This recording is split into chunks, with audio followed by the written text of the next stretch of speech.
11th class chemistry part 1 chapter number 1 some basic concept of chemistry करने वाले हैं हम। ठीक है बेटा, आप जरा बड़े ध्यान से कुछ चीज़ें देखना। कुछ चीज़ें तो वही हैं जो आप पहले पढ़ के आए हुए हो, कुछ चीज़ें नहीं होंगी, बस बहुत प्यार से समझना है हमको, तो रिविजन जैसा लगेगा। देखो पहले फर्स्ट क्या है, अब science of atom molecules and their transformation. ठीक, अब सबसे पहले तुमको पता होना चाहिए एटम क्या होता है और एक मॉलिक्यूल क्या होता है। Small unit of matter. Very good. देखो बेटा, सबसे पहले तो समझो मैटर क्या है। मैटर का मतलब है which has mass and occupy, हाँ, जिसमें कुछ स्पेस हो, मतलब कुछ ना कुछ स्पेस वो ऑक्यूपाई करे, कुछ में वजन हो और वो कुछ जगह घेरे। जैसे ये कॉपी है, इसमें बेटा कुछ जगह घेरी हुई है ना, इसमें वजन भी है, मास भी है। आगे देखो बेटा, मैटर की 3 स्टेट होती हैं, solid, liquid and gas. Solid के बारे में बोलो तो आप ये कह सकते हो कि भैया स्ट्रॉन्ग बॉन्ड होते हैं, हाँ बहुत स्ट्रॉन्ग बॉन्ड होते हैं और इनकी बेटा फिक्स शेप होती है, फिक्स वॉल्यूम होता है। ऐसा इसलिए होता है क्योंकि इनके बीच के मॉलिक्यूल के अंदर स्पेस बहुत कम होता है, हाँ टाइटली पैक होते हैं। नेक्स्ट देखो बेटा, लिक्विड। लिक्विड के अंदर क्या होता है, थोड़ा लूजली पैक्ड होते हैं। क्या होते हैं, थोड़ा लूजली पैक्ड। फिर भी इनका बेटा वॉल्यूम क्या होता है, फिक्स होता है, लेकिन शेप फिक्स नहीं होती। गैस की बात करें तो यहाँ पर तो बेटा बहुत फ्री घूमते हैं, इनके मॉलिक्यूल्स क्या बहुत ज्यादा फ्री घूमते हैं। ठीक है, इनकी तो कोई ना डिफाइंड शेप है और ना डिफाइंड वॉल्यूम। ठीक है ना। अगला देखो, कंडेंसेशन क्या होता है भाई। कंडेंसेशन का मतलब है जब गैस लिक्विड के अंदर कन्वर्ट हो जाए, जब गैस लिक्विड में, जैसे बादल का बारिश बनकर बरसना। अगला, फ्रीजिंग का मतलब है जब लिक्विड जम जाए, सॉलिड हो जाए, जैसे पानी का बर्फ बनना। सब्लिमेशन का मतलब है जब सॉलिड सीधा गैस बन जाए, जैसे कपूर। ठीक है। और अगला, वेपोराइजेशन का मतलब जब लिक्विड गैस बन जाए। अगला, मेल्टिंग का मतलब है जब बेटा सॉलिड लिक्विड बन जाए, मतलब जैसे बर्फ का पिघलना। और डिपोजिशन का मतलब है जब गैस सीधा सॉलिड के अंदर कन्वर्ट हो जाए। ठीक है, सब्लिमेशन का उल्टा है ये एग्जांपल सब। ठीक है बेटा, डिपोजिशन। क्योंकि बेटा CO2 गैस जो है ना, अगर उसको मैं दबाता हूँ, उसको प्रेशराइज करके, जैसे हमने 10th क्लास में पढ़ा था, कन्वर्ट करते हैं, तो वो सीधा किसमें, सॉलिड में कन्वर्ट हो जाती है। उसको क्या बोलते हैं, CO2, solid CO2, solid CO2 बोलते हैं उसको। जो हमारे ग्लेशियर्स होते हैं ना, बहुत सॉलिड होते हैं। वो टाइटैनिक टकराया था तो डूब गया था ना उससे, एक पिक्चर में, मतलब जहाज उससे टक्कर खा जाएगा ग्लेशियर से, बड़े बड़े बर्फ के पहाड़ से, तो टूट जाता है। उसी को बोलते हैं बेटा ड्राई आइस। क्या, हाँ, ड्राई आइस। अगला देखो बेटा, प्योर सब्सटेंस क्या होता है, जो जिसका कंपोजिशन फिक्स हो और सेम उसके अंदर बेटा एटम हो। जैसे gold, water, glucose, same composition है। ठीक है, डिफरेंट डिफरेंट मॉलिक्यूल्स मिलकर बनाते हैं एटम्स, लेकिन उनका कंपोजिशन हमेशा सेम रहता है, कुछ एक्स्ट्रा नहीं मिलेगा। लेकिन अगर मैं पानी में धूल मिला दूं तो वो प्योर सब्सटेंस नहीं रहेगा। एलिमेंट क्या है, only one type of atom. कोई भी एक टाइप के एटम को मैं एलिमेंट बोलता हूँ, जैसे मेरा सोना, चांदी, लोहा, आयरन। ठीक है। अगला, कंपाउंड्स क्या है, जब जब एक से ज्यादा, जब more than type of atom जब एक साथ जुड़ जाए तो कंपाउंड। हाँ, तो एक कंपाउंड, जैसे H2O। H2O वाटर है, हाइड्रोजन और ऑक्सीजन मिलकर बनाते हैं। Very good. ठीक है। अच्छा, एक चीज याद रखना कि जब 2 चीजें आपस में मिलकर एक तीसरी चीज बनाती हैं, तो एक नया कंपाउंड बनता है, तो उसकी जो केमिकल प्रॉपर्टी होती है वो जरूरी नहीं है कि वो सेम हो उनकी तरह, जो दोनों मिले थे डिफरेंट। जैसे कि बेटा यहाँ पे H2 का एग्जांपल लो, वेरी गुड, क्योंकि ये देखो दोनों गैस आपस में मिली, हाइड्रोजन और ऑक्सीजन, लेकिन बिना बना जो वाटर वो क्या है, लिक्विड है। ठीक है, तो दोनों की देखो केमिकल कंपोजिशन, मतलब देखो केमिकल प्रॉपर्टीज अलग है ना, अलग तो सेम भी हो सकती है लेकिन अलग भी हो सकती हैं। अगला, मिक्सचर क्या है भाई, जब 2 या 2 से ज्यादा सब्सटेंसेस को किसी फिक्स रेशियो में मिला दिया जाए या किसी भी रेशियो में मिला दिया जाए तो वो मिक्सचर हो जाता है। अब फिक्स के हिसाब से और नॉन फिक्स के हिसाब से 2 तरह के मिक्सचर बनते हैं, एक होता है होमोजीनियस, होता है हेटेरोजीनियस। होमो मतलब सेम, हेटेरो मतलब अलग। हाँ, तो याद कर लो, होमो मतलब सेम और हेटेरो मतलब डिफरेंट। तो डिफरेंट, होमो का मतलब जो बिल्कुल यूनिफॉर्मली क्या हो, कंपोजिशन क्या हो, थ्रू आउट यूनिफॉर्मली कोई मिक्स हो जाए। जिससे अगर मैंने पानी के अंदर नमक मिला दिया तो पूरे पानी के अंदर यूनिफॉर्मली घुल जाएगा। लेकिन पानी के अंदर मिट्टी, हाँ, लेकिन अगर मैं मिट्टी डाल देता हूँ पानी में तो बेटा वो नीचे, हाँ, एक तो कंपोजिशन ठीक से बनेगी भी नहीं और नीचे की तरफ बैठ भी जाएगी। हाँ, और दूसरी बात, जो यूनिफॉर्म कंपोजिशन होती है ना, होमोजीनियस सॉल्यूशन, वो क्या होगा, कभी भी अलग नहीं किया जा सकता। या अलग किया जाएगा तो उसके लिए आपको बहुत मेहनत करनी पड़ेगी। पानी के अंदर से नमक को, हाँ, हेटेरोजीनियस को आराम से कर सकते। तुमने अगर मिट्टी मिला दी तो आराम से छान के निकाल लोगे, आराम से प्यूरिफिकेशन करके साफ कर सकते, घर का फिल्टर कर देगा। और मोटे धूल के अलावा अगर मोटे पत्थर वगैरह हो तो छन्नी से छान के निकाल लोगे। फिजिकल प्रॉपर्टी क्या होती है बेटा, ऐसी प्रॉपर्टी जिनको आप फिजिकली ऑब्जर्व कर सकते हो, देख सकते हो, वो फिजिकल प्रॉपर्टी होती है किसी भी चीज की। ठीक है, जैसे कि कलर, स्मेल, मेल्टिंग, देख सकते हो दूर से, समझ सकते हो दूर से समझ, लेकिन केमिकल प्रॉपर्टीज जो होती हैं बेटा वो ऑब्जर्व कर तो सकते हो, लेकिन उसे आप द मेजरमेंट और the observation of chemical property required है केमिकल चेंज टू अकर, मतलब जब तक उसके अंदर केमिकल चेंज नहीं होगा आप देखकर बता ही नहीं सकते कि केमिकल प्रॉपर्टीज इसकी क्या है, आप बता ही नहीं सकते जब तक उसके अंदर कुछ चेंज खुद ना हो, समझ रहे हो। जैसे तुमको पहली बार कोई हाइड्रोजन जला के दिखाए, तुमने आज तक कभी ना देखा हो, या पहली बार तुमने जिंदगी में बर्फ देखी हो और उसको पिघलते हुए देखा हो, तो तुम्हें पता है कि बर्फ क्या होगी पिघलने के बाद, क्या होगा इसका, नहीं पता ना। कोई हाइड्रोजन और ऑक्सीजन को पहली बार तुम्हारे सामने लैब में मिला के वाटर मॉलिक्यूल बनाएगा फर्स्ट टाइम, तो क्या तुम्हें पता होगा ये दोनों जुड़ के बनेंगे क्या? अगर तुम्हें नहीं पता हो फर्स्ट टाइम दिखाऊं तो पता होगा? जब वो बन जाएंगे तब तुम्हें दिखाई देगा कि हाँ भाई ये चेंजेस आए हैं, तो पहले तो ऑब्जर्व नहीं कर सकते ना। After chemical reaction. लेकिन अगर मैं पहली बार तुमको कोई सॉलिड दिखाऊं, मान लो ये मेरा पावर बैंक है, ये सॉलिड है ना, मैं तुम्हें दिखा रहा हूँ, तो उसकी फिजिकल प्रॉपर्टी क्या तुम देख के महसूस नहीं कर सकते, हाथ लगा के बता नहीं पाओगे सॉलिड है, इसकी प्रॉपर्टी क्या है, सॉलिड है, फिक्स शेप है, फिक्स वॉल्यूम है, बोल सकते हो नहीं बोल सकते? इसके लिए तुम्हें कुछ ऑब्जर्व करने की जरूरत है क्या? नहीं। कुछ केमिकल रिएक्शन कराने की जरूरत है? ठीक है, अगला देखो, क्वालिटेटिव प्रॉपर्टीज क्या है? क्वालिटेटिव प्रॉपर्टी का मतलब होता है जो क्वालिटी दिखाए, क्या क्वालिटी दिखाए और उसको मेजर भी ना कर सको। आप क्वालिटी को मेजर कर सकते हो, यार मैं बोलूं कि तुम बहुत अच्छी क्वालिटी के बुक्स लाए हो या बहुत अच्छी क्वालिटी का पेन लाए हो, तो मैं क्वालिटी चलाकर देख सकता हूँ, लेकिन क्या मैं कोई नाप सकता हूँ? कुछ नापने का तरीका है, मेजरमेंट है इसका, कुछ क्वालिटी का कुछ है कि इतने किलो होनी चाहिए तो इतने किलो नहीं, ऐसा कुछ नहीं है ना। लेकिन क्वांटिटेटिव प्रॉपर्टी क्या होती है जिसको मैं मेजर कर सकता हूँ, जैसे कि मास, लेंथ, वॉल्यूम, हाइट वगैरह को मैं नाप सकता हूँ। बात समझ में आ गई? क्वांटिटी और हाँ, ये क्वालिटी। क्वालिटी को तो तुम नाप नहीं सकते हो ना, लेकिन क्वांटिटेटिव तो नाप सकते हो ना। ठीक है, अगला देखो, मास क्या है भाई? मास का मतलब है अमाउंट ऑफ मैटर प्रेजेंट, जो भी मैटर प्रेजेंट होता है। अब वो दो टाइप में डिवाइड है, एक होता है वेट और एक होता है मास। बेटा हम 9th में 10th में दोनों में पढ़ के आए हैं, मास और वेट में डिफरेंस। होते तो दोनों सेम ही है, अर्थ पे दोनों सेम ही होती है, लेकिन कंडीशंस पे डिपेंड करता है। क्या? मास कभी चेंज नहीं होता। मास का मतलब क्या है कि कोई सब्सटेंस किसी जगह पर कितनी जगह घेरता है, ठीक। अब वो धरती पे जितनी जगह घेरेगा, मानो ये मेरा पावर बैंक है, ये मेरा पावर बैंक इस धरती पे इतनी जगह घेर रहा है, तो चांद पे कितनी घेरेगा? इतनी तो घेरेगा, इससे कम घेरेगा या ज्यादा घेरेगा? इतनी घेरेगा। अब मैं इसको मंगल ग्रह पे ले जाऊं तो, अमेरिका ले जाऊं तो, माउंट एवरेस्ट पे ले जाऊं तो उतनी घेरेगा ना। तो उसका मास कभी बदलता है? नहीं। कभी नहीं बदलता। ये जितनी जगह ऑक्यूपाई कर रहा है उतनी रहेगी हर जगह पे, लेकिन वेट डिफरेंट हो जाएगा। अगर मैं इसको चांद पर ले जाऊं, अगर यहाँ पर 1 किलो है तो वहां पर ये सिर्फ 600 ग्राम रह जाएगा। फोर्स लगता है। फोर्स, अब मैं बताऊं क्या लगता है बेटा? ग्रेविटी। क्या? ग्रेविटी ग्रेविटी वहां पर कम हो जाती है, अर्थ पे ज्यादा है, मून के हिसाब से ज्यादा है, ये नहीं कह सकते ज्यादा है ना। जुपिटर पे तो बहुत ज्यादा है। तो बेटा जो मून पे ग्रेविटी है वो अर्थ की क्या है? 1/6। हमने पढ़ा है 9th क्लास में 1/6 हो जाती है, मतलब 1/6 रह जाती है। मतलब अगर 1 किलो है तो वहां पर सिर्फ 600 ग्राम रह जाएगा। कितना? 600 ग्राम। तो वो तो चेंज हो गया वजन। तो वेट जो होता है बेटा चेंज होता है अकॉर्डिंग टू ग्रेविटी। तो कहीं पर अगर ग्रेविटी कम है या ज्यादा है उसके हिसाब से मास चेंज, वो वेट चेंज होगा, लेकिन मास कभी चेंज नहीं होगा। तो मास किस पर डिपेंड करता है? मास डिपेंड करता है ग्रेविटी पे। किस पर? ग्रेविटी। और ग्रेविटी को खोजने वाले कौन थे? न्यूटन। कौन? तो जो भी चीज ग्रेविटी या फोर्स से जुड़ी होती है उसकी यूनिट क्या होती है? न्यूटन। तो बेटा इसलिए वेट की यूनिट क्या होती है? न्यूटन, ऐसा यूनिट। और मास की किलोग्राम। तो हम जो नापते हैं वजन, वो किस में नापते हैं? मास में नापते हैं। किसमें? मास। अगर मैं 1 किलो यहाँ पे चीनी लेके माउंट एवरेस्ट पे चढ़ जाऊं तो वो 1 किलो ही रहेगी, है ना। लेकिन वेट जो है, अगर मैं वेट के हिसाब से लेके जाऊं तो वो चेंज हो जाएगा वहां पे जाकर। क्यों? बेटा वहां ग्रेविटी कम है कि ज्यादा? वहां ग्रेविटी कम है। हम जैसे जैसे टॉप पे जाते हैं ग्रेविटी कम होती जाती है। समझ में आ गया? ठीक है, अगला देखो।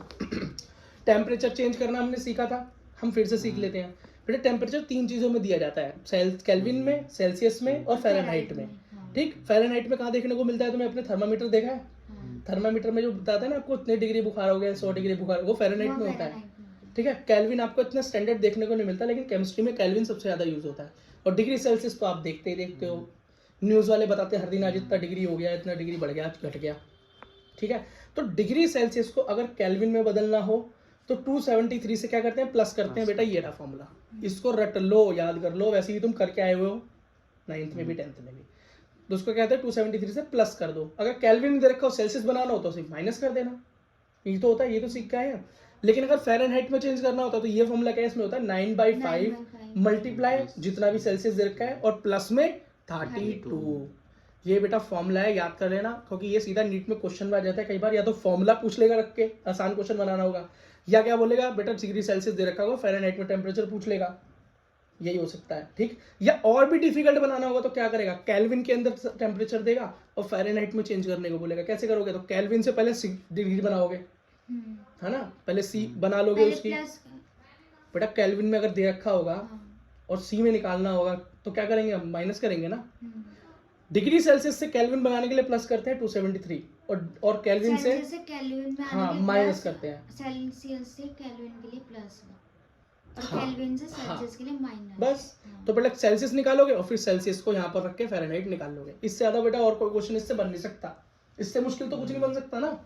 अगला देखो बेटा, लॉ ऑफ केमिकल कॉम्बिनेशन, मतलब जब दो चीजें आपस में या दो से ज्यादा चीजें हम मिलती हैं तो हम 10th क्लास के अंदर पूरा का पूरा ये चैप्टर पढ़ के आए हैं, हम दोबारा से इसको रिवाइज कर लेते हैं फटाफट। पहला क्या है, मास, कंजर्वेशन ऑफ मास का लॉ क्या कहता है बेटा, ये कहता है कि मास जो है नाइदर बी क्रिएटेड, हाँ नाइदर बी क्रिएटेड और destroyed after reaction. Very good, ना तो ये भैया खत्म हो सकता है और ना ही बनाया जा सकता है। अगला लॉ ऑफ डेफिनेट प्रोपोर्शन, ये क्या कहता एक है, सेम रेशियो में, सेम रेशियो में। वेरी गुड, कि बेटा जो भी कंपाउंड हम आगे बनाते हैं वो हमेशा सेम रेशियो में जोड़ने से ही बनता है।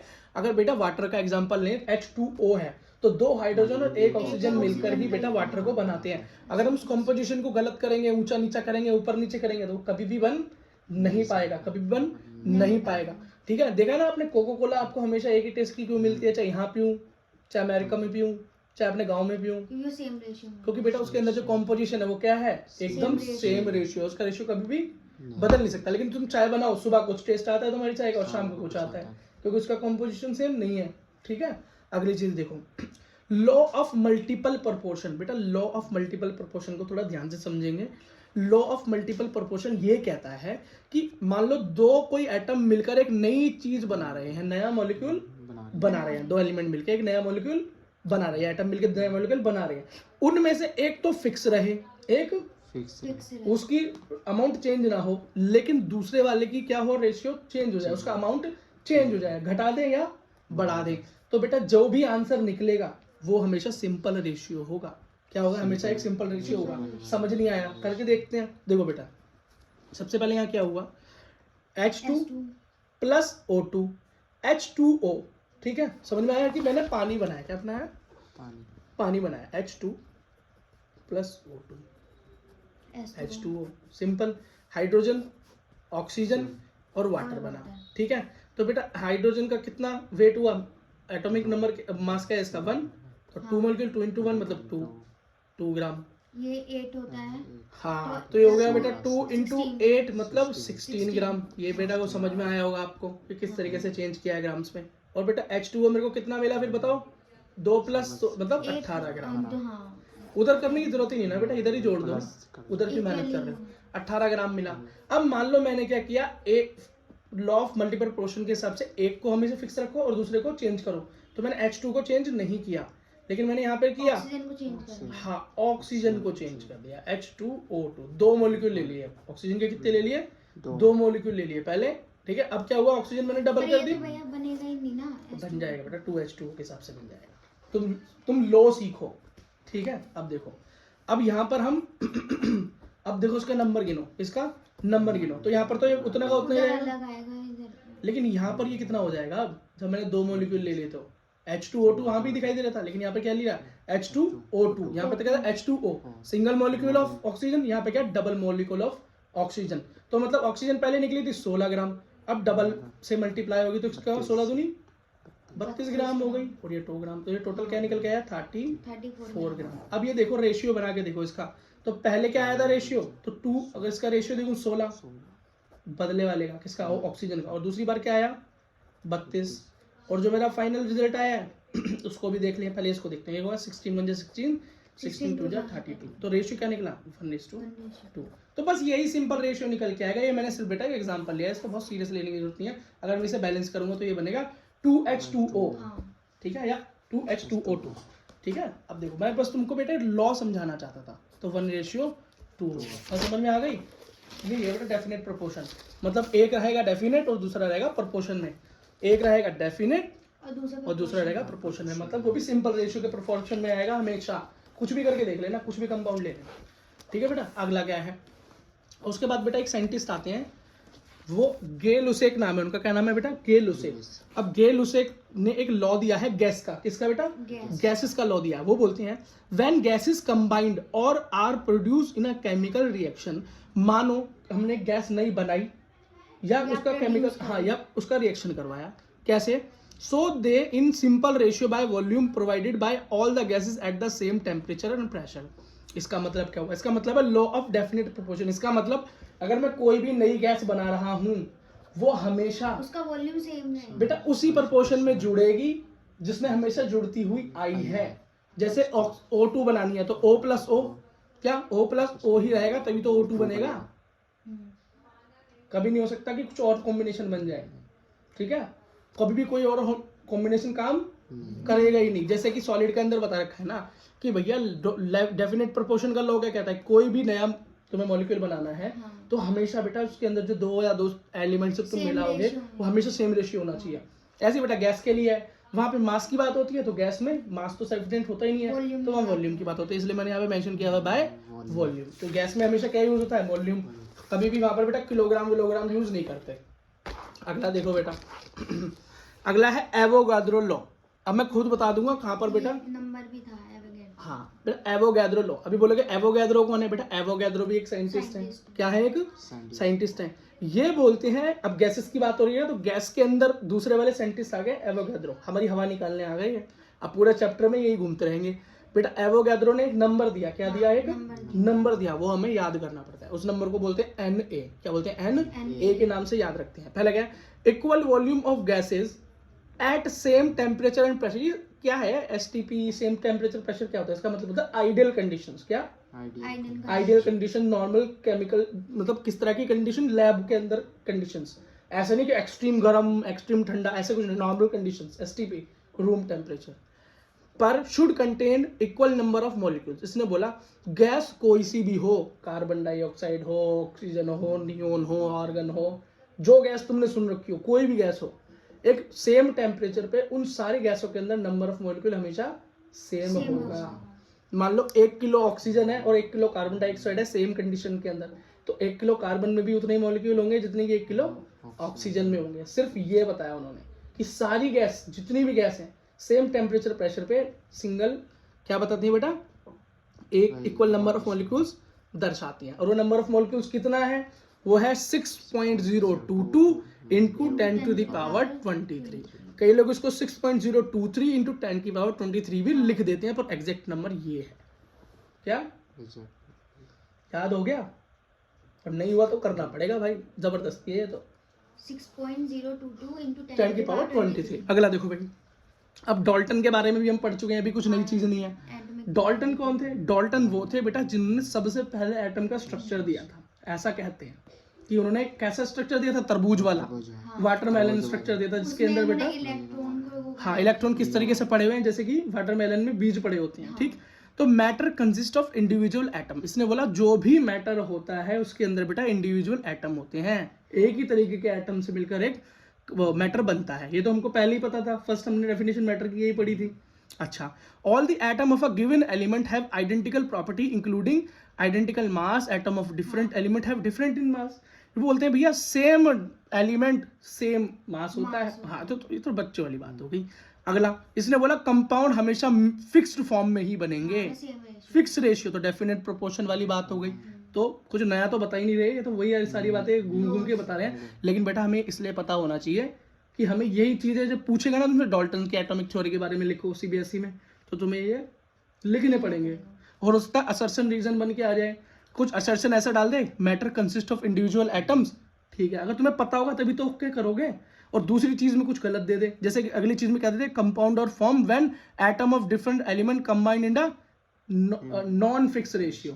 ये गलत है। तो कई बच्चे क्या सोचे कि जल्दी जल्दी में पढ़ते पढ़ते क्या करेंगे, फिक्स रेशियो का कुछ ये आएगा, हाँ सही सा लग रहा है, ओके कर देंगे, बहुत ए एंड बी ओके करके आ जाएंगे, और वहां पर क्या होगा, सिर्फ नॉन लगा होगा फिक्स के आगे, यहीं फंस जाएंगे।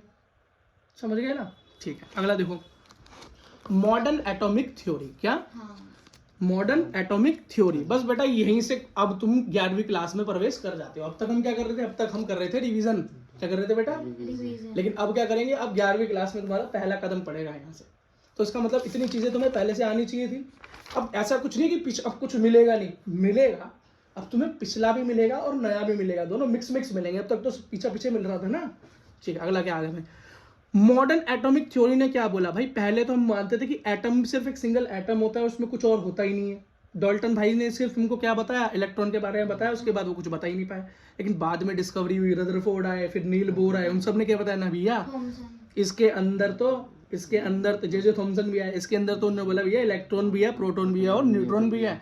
और इसका जो न्यूट्रॉन, जो इसका जो परमाणु है, जो एटम है, इसके बीच में न्यूक्लियस है, वो सारा मास जो इलेक्ट्रॉन का, सॉरी परमाणु का जो सारा मास होता है वो कहाँ होता है? वो न्यूक्लियस के अंदर होता है। एटम का मास कहाँ होता है? न्यूक्लियस के अंदर होता है। और जो न्यूक्लियस होता है वो कैसा होता है? पॉजिटिव होता है। और बाहर बेटा नेगेटिव होता है। इलेक्ट्रॉन्स कैसे होते हैं? नेगेटिव होते हैं। ठीक है, और पॉजिटिव। हाँ बस ठीक है। अगली चीज देखो, और इन्होंने बोला बेटा कि अब नई चीज हमें क्या पता चली कि कुछ होते हैं आइसोटॉप और कुछ होते हैं आइसोबार्स। ये आइसोटॉप क्या होते हैं भाई? आइसोटॉप वो होते हैं जिनके बेटा एटॉमिक नंबर सेम होते हैं लेकिन एटॉमिक मास। और आइसोबार, बार मतलब वजन, भार। तो जिसका बेटा नंबर सेम हो, वो सॉरी वजन सेम हो, एटॉमिक मास सेम हो, लेकिन एटॉमिक नंबर, मतलब एक चीज याद कर लो तो दूसरा इसका ठीक अपोजिट है। ठीक, अब किस तरह से रिप्रेजेंटेशन होता है हम 10th में सीख के आए हुए हैं, और 9th में भी, कि बेटा एटॉमिक मास को हमेशा ऊपर लिखते हैं और एटॉमिक नंबर को नीचे लिखते हैं। जैसे हमने लिखा कार्बन, क्या लिया? Carbon C. तो कार्बन का बेटा एटॉमिक नंबर क्या है? 6 और हाँ मास 12। तो हमने देखो मास को ऊपर लिखा और नंबर को नीचे लिखा। अब मैंने अगला देखा, एक कार्बन है मेरे पास जो है कार्बन 13, एक है कार्बन 14। ठीक है, एक है कार्बन 14, लेकिन क्या है? एटॉमिक नंबर सेम है लेकिन मास अलग अलग है। ठीक, तो इसे क्या बोलेंगे? जिसका, इसको बोलेंगे आइसोटॉप। और बेटा जिसका मास सेम है, जैसे कार्बन 14 मतलब 14, लेकिन मास क्या है? वो नंबर क्या है? एक 6 और एक 7। एटॉमिक, तो ये क्या हो गया? आइसोबार। समझ में आ गया? ठीक है, तो बेटा कार्बन जो 12 है ना, इसके ऊपर तुम्हारी पूरी की पूरी केमिस्ट्री घूमती रहती है। कार्बन 12 के ऊपर, ये वाला जो कार्बन है ना आइडल, इसके ऊपर ही सारी केमिस्ट्री घुमाते रहते हैं ये। Atom of different element may be similar in some respect, मतलब अलग अलग एलिमेंट्स के एटम कभी कभी कुछ कुछ हद तक सेम हो सकते हैं, लेकिन पूरी तरीके से सेम नहीं हो सकते। Some atom is smallest unit participate in chemical reaction ratio in which atom may be fix integral value. But इससे कहना चाहता है कि जब हम बेटा कोई भी केमिकल रिएक्शन करते हैं तो उसके अंदर जो पार्टिसिपेशन एक्चुअली होता है माइक्रो लेवल पे, वो बेटा एटम ही तो आपस में जुड़ रहे या हट रहे होते हैं। और एटम्स के अंदर भी कौन? उनके इलेक्ट्रॉन्स या तो शेयर हो रहे होते हैं या इलेक्ट्रॉन दिए लिए जाते हैं। अगर इलेक्ट्रॉन दे देगा कोई तो आयंस बनते हैं, हमें पता ना, तो आयनिक बॉन्ड बनता है। और बेटा जब जोड़ लिए जाते हैं, शेयर किए जाते हैं, तो कोवेलेंट बॉन्ड बनता है। यही दो तरह की बातें होती हैं। समझ में आ गया? Mass of atom can be change into energy, मतलब एटम के मास को एनर्जी में बदला जा सकता है। ये है इंपॉर्टेंट बात है, और ये इसी को हम बोलते हैं E = MC का स्क्वायर। क्या इक्वल्स टू? लेकिन इसे याद करने की जरूरत नहीं है बेटा, ये पूछता कोई नहीं, क्योंकि तुम्हारे बहुत ऊपर की बात है। अच्छा, तो ये देखो, तो ये बेटे मॉडर्न एटॉमिक थ्योरी से आने से पहले हम किस जो एटम को हम आइडल मानते थे, जिसके इर्द गिर्द सारी केमिस्ट्री को घुमाया जाता था, वो हाइड्रोजन होता था। क्या होता था? हाइड्रोजन। लेकिन मॉडर्न एटॉमिक थ्योरी के आने के बाद हमने कार्बन को भी, कार्बन 12, क्या? कार्बन 12 आइसोटोप को बेटा हमने क्या मान लिया? अपनी इस केमिस्ट्री का करता धरता भगवान मान लिया। क्या मान लिया? करता धरता भगवान मान लिया, सेंटर पॉइंट। कार्बन हर जगह पाया जाता है। हाँ ठीक है, और बेटा इसी के हिसाब से हमने इसी के मास को, इसी के नंबर को कंसीडर करके, आइडियलाइज करके बेटा सारी चीजों को बनाना चालू कर दिया। अब बोलोगे इसको आइडियलाइज क्यों किया? तो बेटा किसी को तो आइडियलाइज करना ही पड़ता। जैसे आज तुम्हारे पास 1 किलो वजन है, क्या है? 1 किलो वजन है, तो दुकानों पर रखा होता है, बाट रखा होता है 1 किलो, है ना? तो तुम्हें पता है वो एग्जैक्टली 1 किलो जो वजन है वो लिया कैसे गया है? तो बेटा मैं तुम्हें ये टास्क दे रहा हूँ, जो भी ये वीडियो देख रहे हैं या तुम पढ़ रहे हो, पता लगा के आना कि 1 किलो का वेट है, डिसाइड कैसे हुआ था कि 1 किलो इतना ही होगा। तो तुम्हें पता चलेगा कि किस तरीके से डिसीजन लिया गया था कि 1 किलो इतना होगा, 2 किलो इतना होगा, 3 किलो इतना होगा। वैसे 1 किलो के ऊपर बात हुई थी सारी की सारी। ठीक है, तो बेटा इसी तरीके से आइडियलाइज हमने यहाँ पे कार्बन 12 को किया है। अगर ना पता चले तो कमेंट में डाल देना, मैं बता दूंगा। ठीक है, अगला देखो, तो बेटा इसी के मास को हम बोलते हैं 1 AMU। क्या बोलते हैं? 1 AMU या एटॉमिक मास यूनिट। क्या? हाँ एटॉमिक मास यूनिट बेटा इसकी वो है AMU का भैया वो सिंपल U भी था ना शायद, या खाली ये? बेटा, ऐसे लिखते हैं हम तो, ठीक है। अगर आगे कुछ नई चीज आएगी तो बताएंगे, पर नॉर्मल ऐसे लिखना, कुछ भी इस तरह का नंबर मत लिखना कि तुम खुद कंफ्यूज हो जाओ कि क्या लिखा हुआ है। और नोट्स बनाते हुए भी ध्यान रखना। अलग एटॉमिक मास यूनिट, क्या एटॉमिक मास यूनिट 1 AMU, और ये क्या होता है बेटा 1/12 of the mass of carbon 12 atom. तो कार्बन 12 एटम को ही हम कंसीडर करते हैं, उसी के मास के बराबर इसको रखते हैं। तो बेटा इसका मास क्या है, 1 AMU की क्वांटिटी कितनी होती है 1.66 इंटू 10⁻24 ग्राम। अब बेटा ये याद तुम्हें करना ही पड़ेगा, तुम्हारे पास 2 नंबर हो गए याद करने के लिए। तो Avogadro 6.022 into 10 to the power 23। हाँ, और एक दूसरा हो गया बेटा 1 AMU, क्या 1 AMU। 1.60 हाँ, 66 very good into 10 to the power very good. 24। ठीक है बेटा। अगला देखो, एक क्वेश्चन सॉल्व करते हैं। क्वेश्चन क्या है, कैलकुलेट द मोलिकुलर मास। अब बेटा मोलिकुलर मास तो आपको करना आती है, अभी इससे पहले हमने खुद एक क्वेश्चन में सॉल्व कर दिया है। सम ऑफ एटम्स CH4 का करना है। कैसे करोगे भैया, बहुत आसान है। मीथेन। CH4 हाँ मीथेन। तो बेटा इसका करते हैं तो कितना आसान है, आराम से कर दोगे, कोई दिक्कत तो नहीं है, कर दें? बताओ। कार्बन एक है, मोलिकुलर मास, हाँ बोलो बेटा। कार्बन एक है तो 6 हाइड्रोजन नहीं 12 होएगा इसका मास तो। ठीक है बेटा, ठीक है भाई, बच्चे ने आराम सॉल्व कर दिया। ठीक है, कार्बन का आपको पता है एटॉमिक नंबर होता है 6 और एटॉमिक मास होता है 12 प्लस कार्बन हाइड्रोजन का होता है 1 और 4 तो +4, ये हो गया हमारा 16। बेटा याद रखना, जब मॉलिक्यूलर मास की बात हो, किसकी, मॉलिक्यूलर मास की, तो हम हमेशा इसको AMU के अंदर कंसीडर करते हैं। ठीक है, मतलब तो इसका आंसर होगा 16 और AM एटॉमिक मास की यूनिट। बेटा इसी में कंसीडर करते हैं, इसी में, क्योंकि एटॉमिक मास निकाला है ना तुमने, एटॉमिक लेवल पे मॉलिक्यूलर मास निकाला है। अगला क्या है, फॉर्मूला मास। क्या है, formula mass. When no molecule but ions existed. इसका मतलब जब बेटा आयंस की एक्सचेंज होती है। आयंस क्या, वही बेटा जो मॉलिक्यूल जो जैसे NaCl बनता है, वो एक उसको दे देता है, हाँ, तो बेटा वो इसके अंदर 17 इलेक्ट्रॉन की है तो शेयरिंग ना 18 होके इलेक्ट्रॉन्स का गिव एंड टेक होता है। हाँ। बेटा सोडियम क्या करता है, अपना इलेक्ट्रॉन दे देता है। वो ये क्लोरीन शायद 11 होता है इसका, ये तो 17 होता है, तो एक इसको ट्रांसफर करते हैं तो 18 बन जाता है। हाँ, और बेटा ये क्या करता है, ये तो ये देता है इसका इलेक्ट्रॉन, complete हो जाता है। और ये इलेक्ट्रॉन ले लेता है, टेक करता है। टेक लेने वाला नेगेटिव आयन बनाता है और देने वाला बेटा पॉजिटिव आयन बनाता है। यही तो था, इसको तो आयनिक बॉन्ड बोलते हैं। तो बेटा आयन के एक्सचेंज भी इसी को बोलते हैं। इसी के अंदर बेटा फॉर्मूला मास की बात होती है। तो मोलिकुलर मास और फॉर्मूला मास में डिफरेंट क्या है, कोई तुमसे पूछ ले कि कोई का मोलिकुलर मास निकालो। आयंस एक्सचेंज होते हैं, हाँ, और तो फॉर्मूला मास में sum of atom. Very good very good. तो बेटा मोलिकुलर मास के अंदर तो मोलिकुलर फॉर्मूला यही है कि भैया किसके अंदर कितने मॉलिक्यूल्स हैं और उनका वेट क्या क्या है, मास क्या है। ठीक है, जैसे ये क्या है ग्लूकोज का H6H12O6। ठीक है, हमने एक बना दिया, उसके अंदर क्या दिखा रहे हैं, कार्बन कितने हैं 6, हाइड्रोजन कितने 12 और ऑक्सीजन कितने हैं 6। पता रहा है टोटल कितने कितने मॉलिक्यूल जुड़े हुए हैं। लेकिन जब हम फॉर्मूला मास की बात करेंगे तो उसके अंदर कुछ भी नहीं लिखा होगा, उसमें तो सिंगल ये लिखा होगा NaCl, बात खत्म, और कुछ नहीं, है ना, समझ गए। तो आयनिक बॉन्ड के लिए फॉर्मूला मास यूज होता है, और बेटा नॉर्मल हमारे मॉलिक्यूल्स के लिए मॉलिकुलर फॉर्मूला यूज होता है। ठीक है, अच्छा अब बेटा एक चीज और समझ लो, बड़ी ही जरूरी, बहुत ही जरूरी, जिसको देखकर बच्चों के क्या हो जाते हैं, हॉस्पिटलाइज हो जाते हैं बच्चे, समझ नहीं पाते, 11वीं 10वीं सब निकल जाती है, 10वीं 11वीं 12वीं सब निकल जाती है, यहीं फंसे रह जाते हैं। मोल कॉन्सेप्ट बहुत इजी है बेटा। देखो इसने बोला एक मोल होता है 6.022 इंटू 10⁻23। ये किसने बताया था, एवोगैड्रो जी ने बताया था। लो जी, आपने पूरी पुरानी कड़ी को जोड़ डाला। क्या उन्होंने क्या बताया था कि भैया एक नॉर्मल टेम्परेचर पे, प्रेशर पे एक गैस के अंदर जो मॉलिक्यूल होते हैं वो सारी गैस, जितनी भी गैस में सब सेम अमाउंट ऑफ मॉलिक्यूल्स दिखाती हैं। कितने, इतने दिखाती हैं भाई। तो इस इतने ही मॉलिक्यूल्स को उन्होंने क्या बोल दिया, इतना ना लिखने के लिए उन्होंने 1 मोल बोल दिया इसको। क्या बोल दिया, 1 मोल। इतना लंबा चौड़ा लिखने के बजाय उन्होंने क्या बोल दिया, 1 मोल होता है जी। ठीक है, तो 1 mole is the amount of substance contain as many discrete entities as there is atom in exact 12 gram of isotope. अब ये 12 ग्राम, फिर मैंने बताया था ना, कार्बन 12 के ऊपर, कार्बन 12 आइसोटोप के ऊपर ये पूरी सब कुछ घूम रहा है। समझ में आया कि सब पूरी केमिस्ट्री किस पे घूमती रहेगी, ये कार्बन 12 आइसोटोप के ऊपर घूमती रहेगी। इसके अंदर हमने क्या देखा, कार्बन 12 का जो हमारा वेट होता है उसको मैंने AMU माना, 1 AMU माना था ना उसको। ठीक है, और अगला the one mole is the amount of substance that contain as many discrete entities as there are atom in exactly. अभी बेटा कार्बन 12 में जितने एटम होंगे इसने इस तरीके से जोड़ दिया है एवोगैड्रो नंबर को, ठीक है, उतने बेटा एक मोल होगा, और एक मोल एक एवोगैड्रो नंबर के बराबर होता है। इतना याद कर लो, काम इससे ज़्यादा इसमें सोचने की जरूरत नहीं है। तो कोई बोले ना मेरे पास 1 मोल हाइड्रोजन है, क्या है, कार्बन में जितने एटम होंगे, हाँ, और हमें पता है इतने होते हैं, बस खत्म।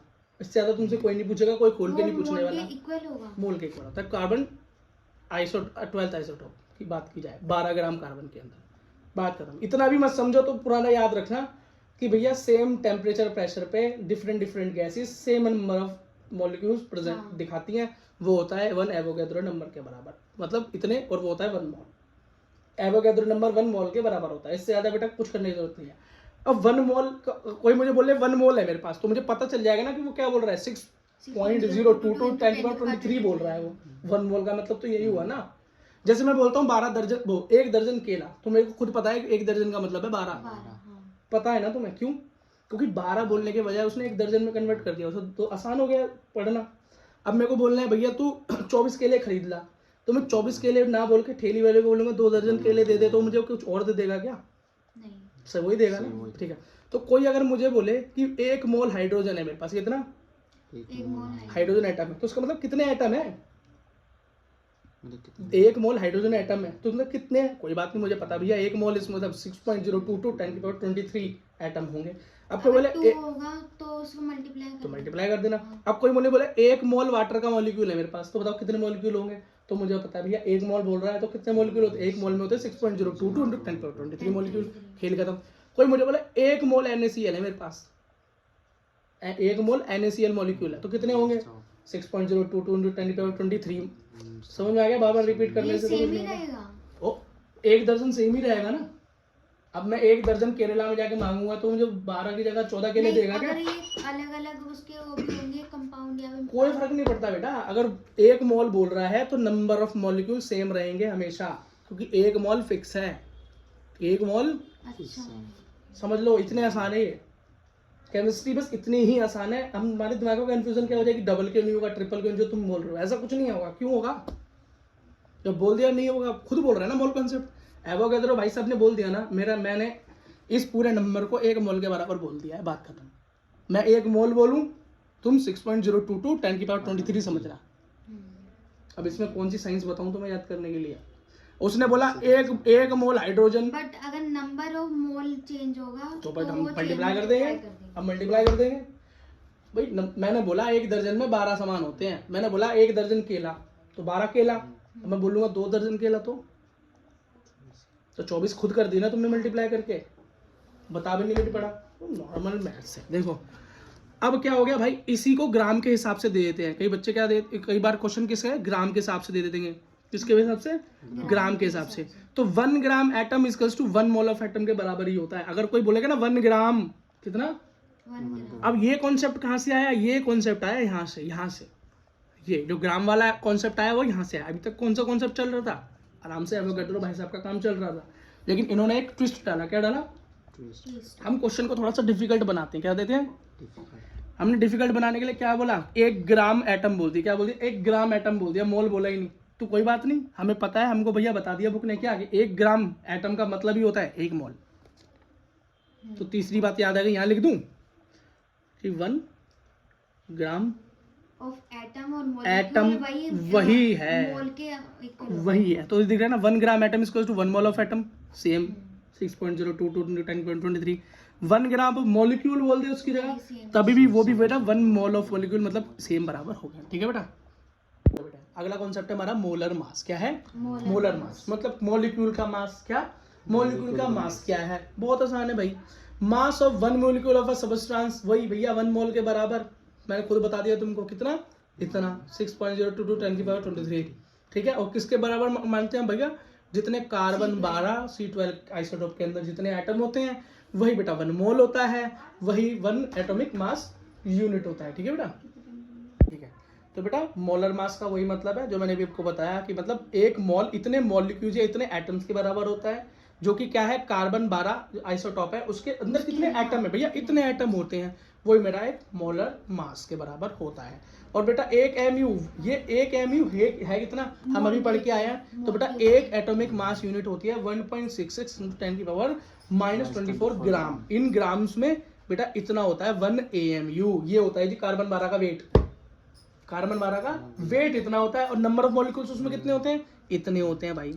यही दो चीजें याद करनी है, नंबर ऑफ मॉलिक्यूल्स इतने और वेट होता है इतना। ठीक है, अगली चीज देखो, नंबर ऑफ मोल किसी के कैलकुलेट करने हो, यहाँ से बेटा क्वेश्चन बनता है। यहाँ से क्या बनता है, यहाँ से क्वेश्चन बनता है। कहाँ क्वेश्चन मिलेगा आपको, CBSE में आपके पेपर में यहाँ से क्वेश्चन मिलेगा। नीट में भी बेटा क्वेश्चन पहले आते थे, अब कम आते हैं। ऐसा नहीं कि आएगा नहीं, हो सकता है आ जाए, है ना, है इजी।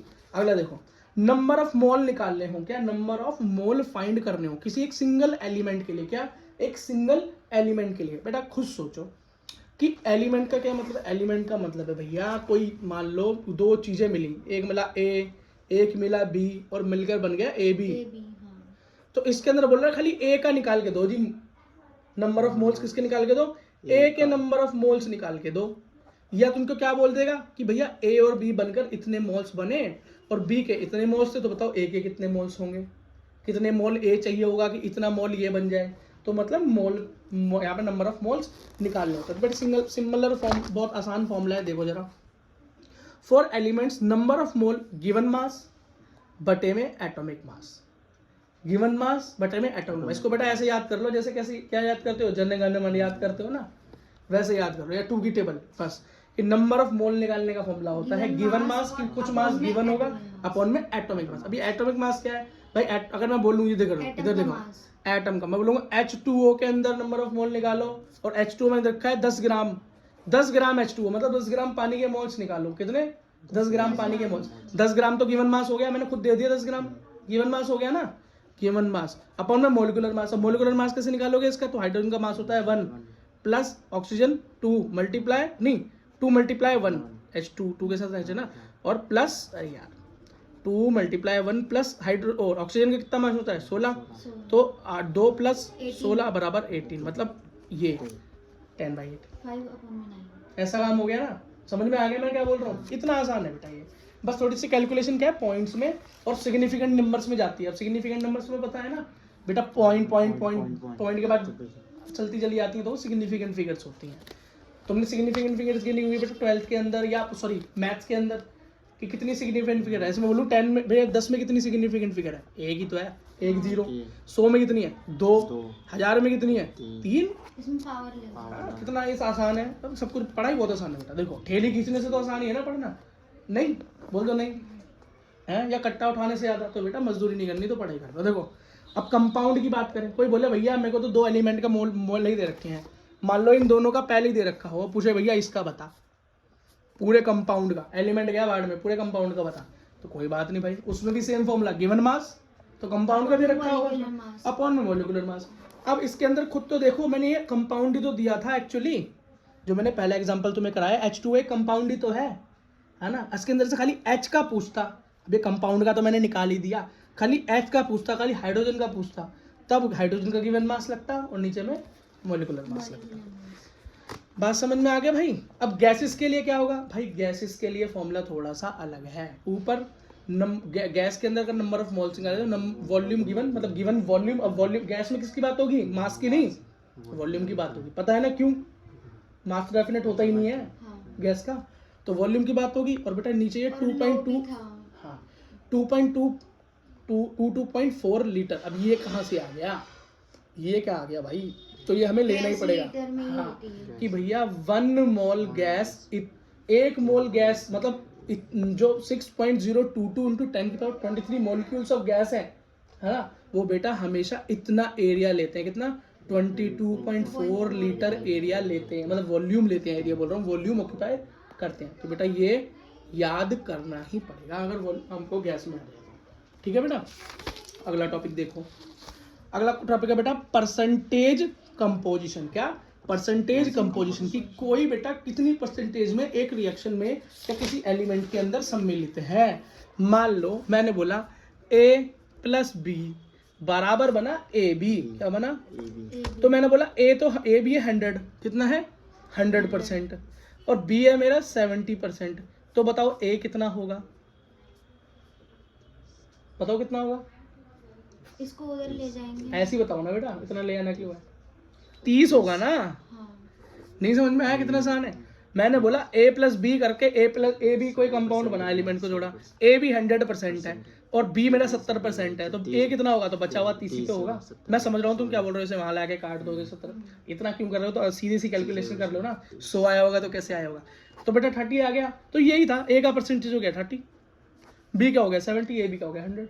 यही होता है बेटा परसेंटेज कॉम्पोजिशन। देखो बेटा क्या करते हैं हम, देखो इसका formula, percentage of an element in a compound, किसी भी एक कंपाउंड के अंदर किसी एलिमेंट की परसेंटेज, जो भी उसका कंपोजिशन है। जैसे mass of element in 1 mole of compound, ये देखो mass of element in 1 mole of compound upon में molar mass of the compound multiply 100, ये इसका फॉर्मूला होता है। अब आप कहोगे यार भैया कितने सारे फॉर्मूले कराए जा रहे हो, पर सब कुछ बेटा कुछ नॉर्मल से फॉर्मूले नहीं दिखाई दे रहे। जिसका पूछता हूँ उसको ऊपर, टोटल का नीचे, मल्टीप्लाई में 100 ही तो करना है। परसेंटेज की जहां बात आती है बेटा वहां पर 100 से, ठीक, इतना कुछ याद मत करो, बस ये समझ लो कि जो भी एलिमेंट के बारे में पूछा होगा उसको मास दे रखा होगा ऊपर और नीचे टोटल, बस। एक क्वेश्चन करके देखते हैं फिर बेटा बिल्कुल क्लियर हो जाएगी बात बुद्धि में।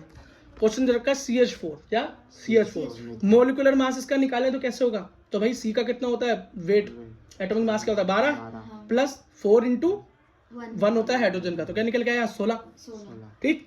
अब मुझे पता है, अब खाली मुझसे कोई पूछ रहा है कार्बन का निकाल के दिखाओ और फिर बोल रहा है भैया हाइड्रोजन का भी निकाल के दिखाओ परसेंटेज, कोई बात नहीं निकाल दूंगा। मुझे पता है भैया कार्बन का कितना है, कार्बन का 12 ग्राम है, कितना है इस टोटल ग्राम में कार्बन कितना ग्राम है 12 ग्राम, बस। तो बेटा 12 ग्राम अब मास, हाँ वेरी गुड। देखो बेटा अब मास परसेंटेज ऑफ कार्बन कैसे निकाली हमने, भैया कार्बन का वेट ऊपर रख दिया मास और टोटल वेट नीचे रख दिया मास, मतलब मल्टीप्लाई 100 किया परसेंटेज के लिए, आ गया 75। अब कोई हाइड्रोजन का पूछ ले तो भाई हाइड्रोजन का निकला था कितना 4, इस CH4 में हाइड्रोजन कितना है 4 ही तो है बेटा, 4 ही तो है ना ये, तो 4 अपन टोटल 16 इंटू 100 आ गया बेटा। कोई दिक्कत, कोई परेशानी आई इसमें, इजी मामला है एकदम, वही है, बस सिंगल का बोलो तो उसका हाँ, गिवन मास उसका हाँ, बस देखो बेटा गिवन तो कुछ भी नहीं है तो निकाला है वही होगा, हाँ, लेकिन गिवन अपन में टोटल, दिया होगा, अपन में सिंगल मॉलिक्यूल का, अपन में टोटल। अगला देखो, दिया कुछ भी ना हो तब भी निकाल लोगे तुम तो इसे, इसमें दिया की तो बात ही नहीं है ना, ये दिया थोड़ी ना था, ये तो हमने खुद निकाला है, ठीक है, मोल नंबर ऑफ मोल वाले में निकलता है। Calculate the mass percentage of different element in Na2SO4 sodium sulphate, इसके अंदर निकालो, क्या सोडियम सल्फेट पे निकालो, निकाल लेंगे भाई, वही सेम फॉर्मूला।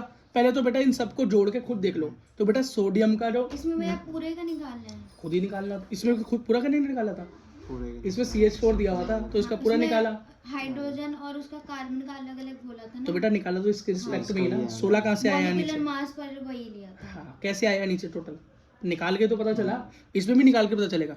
तो बेटा सोडियम का वेट होता है 23, कितना होता है मास 23 और 2 है तो 2 इंटू 23 प्लस, ठीक है। अब यह सल्फेट का कितना, हाँ सल्फेट का कितना होता है बेटा मेरा, या इसका होता है 32, क्या होता है 32 और प्लस ऑक्सीजन का कितना हो रहा है 16, बेटा सल्फेट नहीं सल्फर बोल दो इसको, सिंगल और ऑक्सीजन को वैसे निकाल, हाँ तो सल्फर का होता है 32, इसके साथ कुछ नहीं प्लस ऑक्सीजन का कितना होता है बेटा 16 और 4 इंटू मल्टीप्लाई, तो मेरा टोटल निकल के आया 142 ग्राम, कितना, तो टोटल आ गया 142 ग्राम। अब कोई बोल रहा है भैया सोडियम का निकाल के दिखाओ, इसमें कितना सोडियम का, तो मेरे को सोडियम का कितना है 2 इंटू 23, इसका मतलब 46 अपॉन में टोटल, और भाई परसेंटेज के लिए 100 से मल्टीप्लाई करनी पड़ती है, आ गया 32 पॉइंट समथिंग।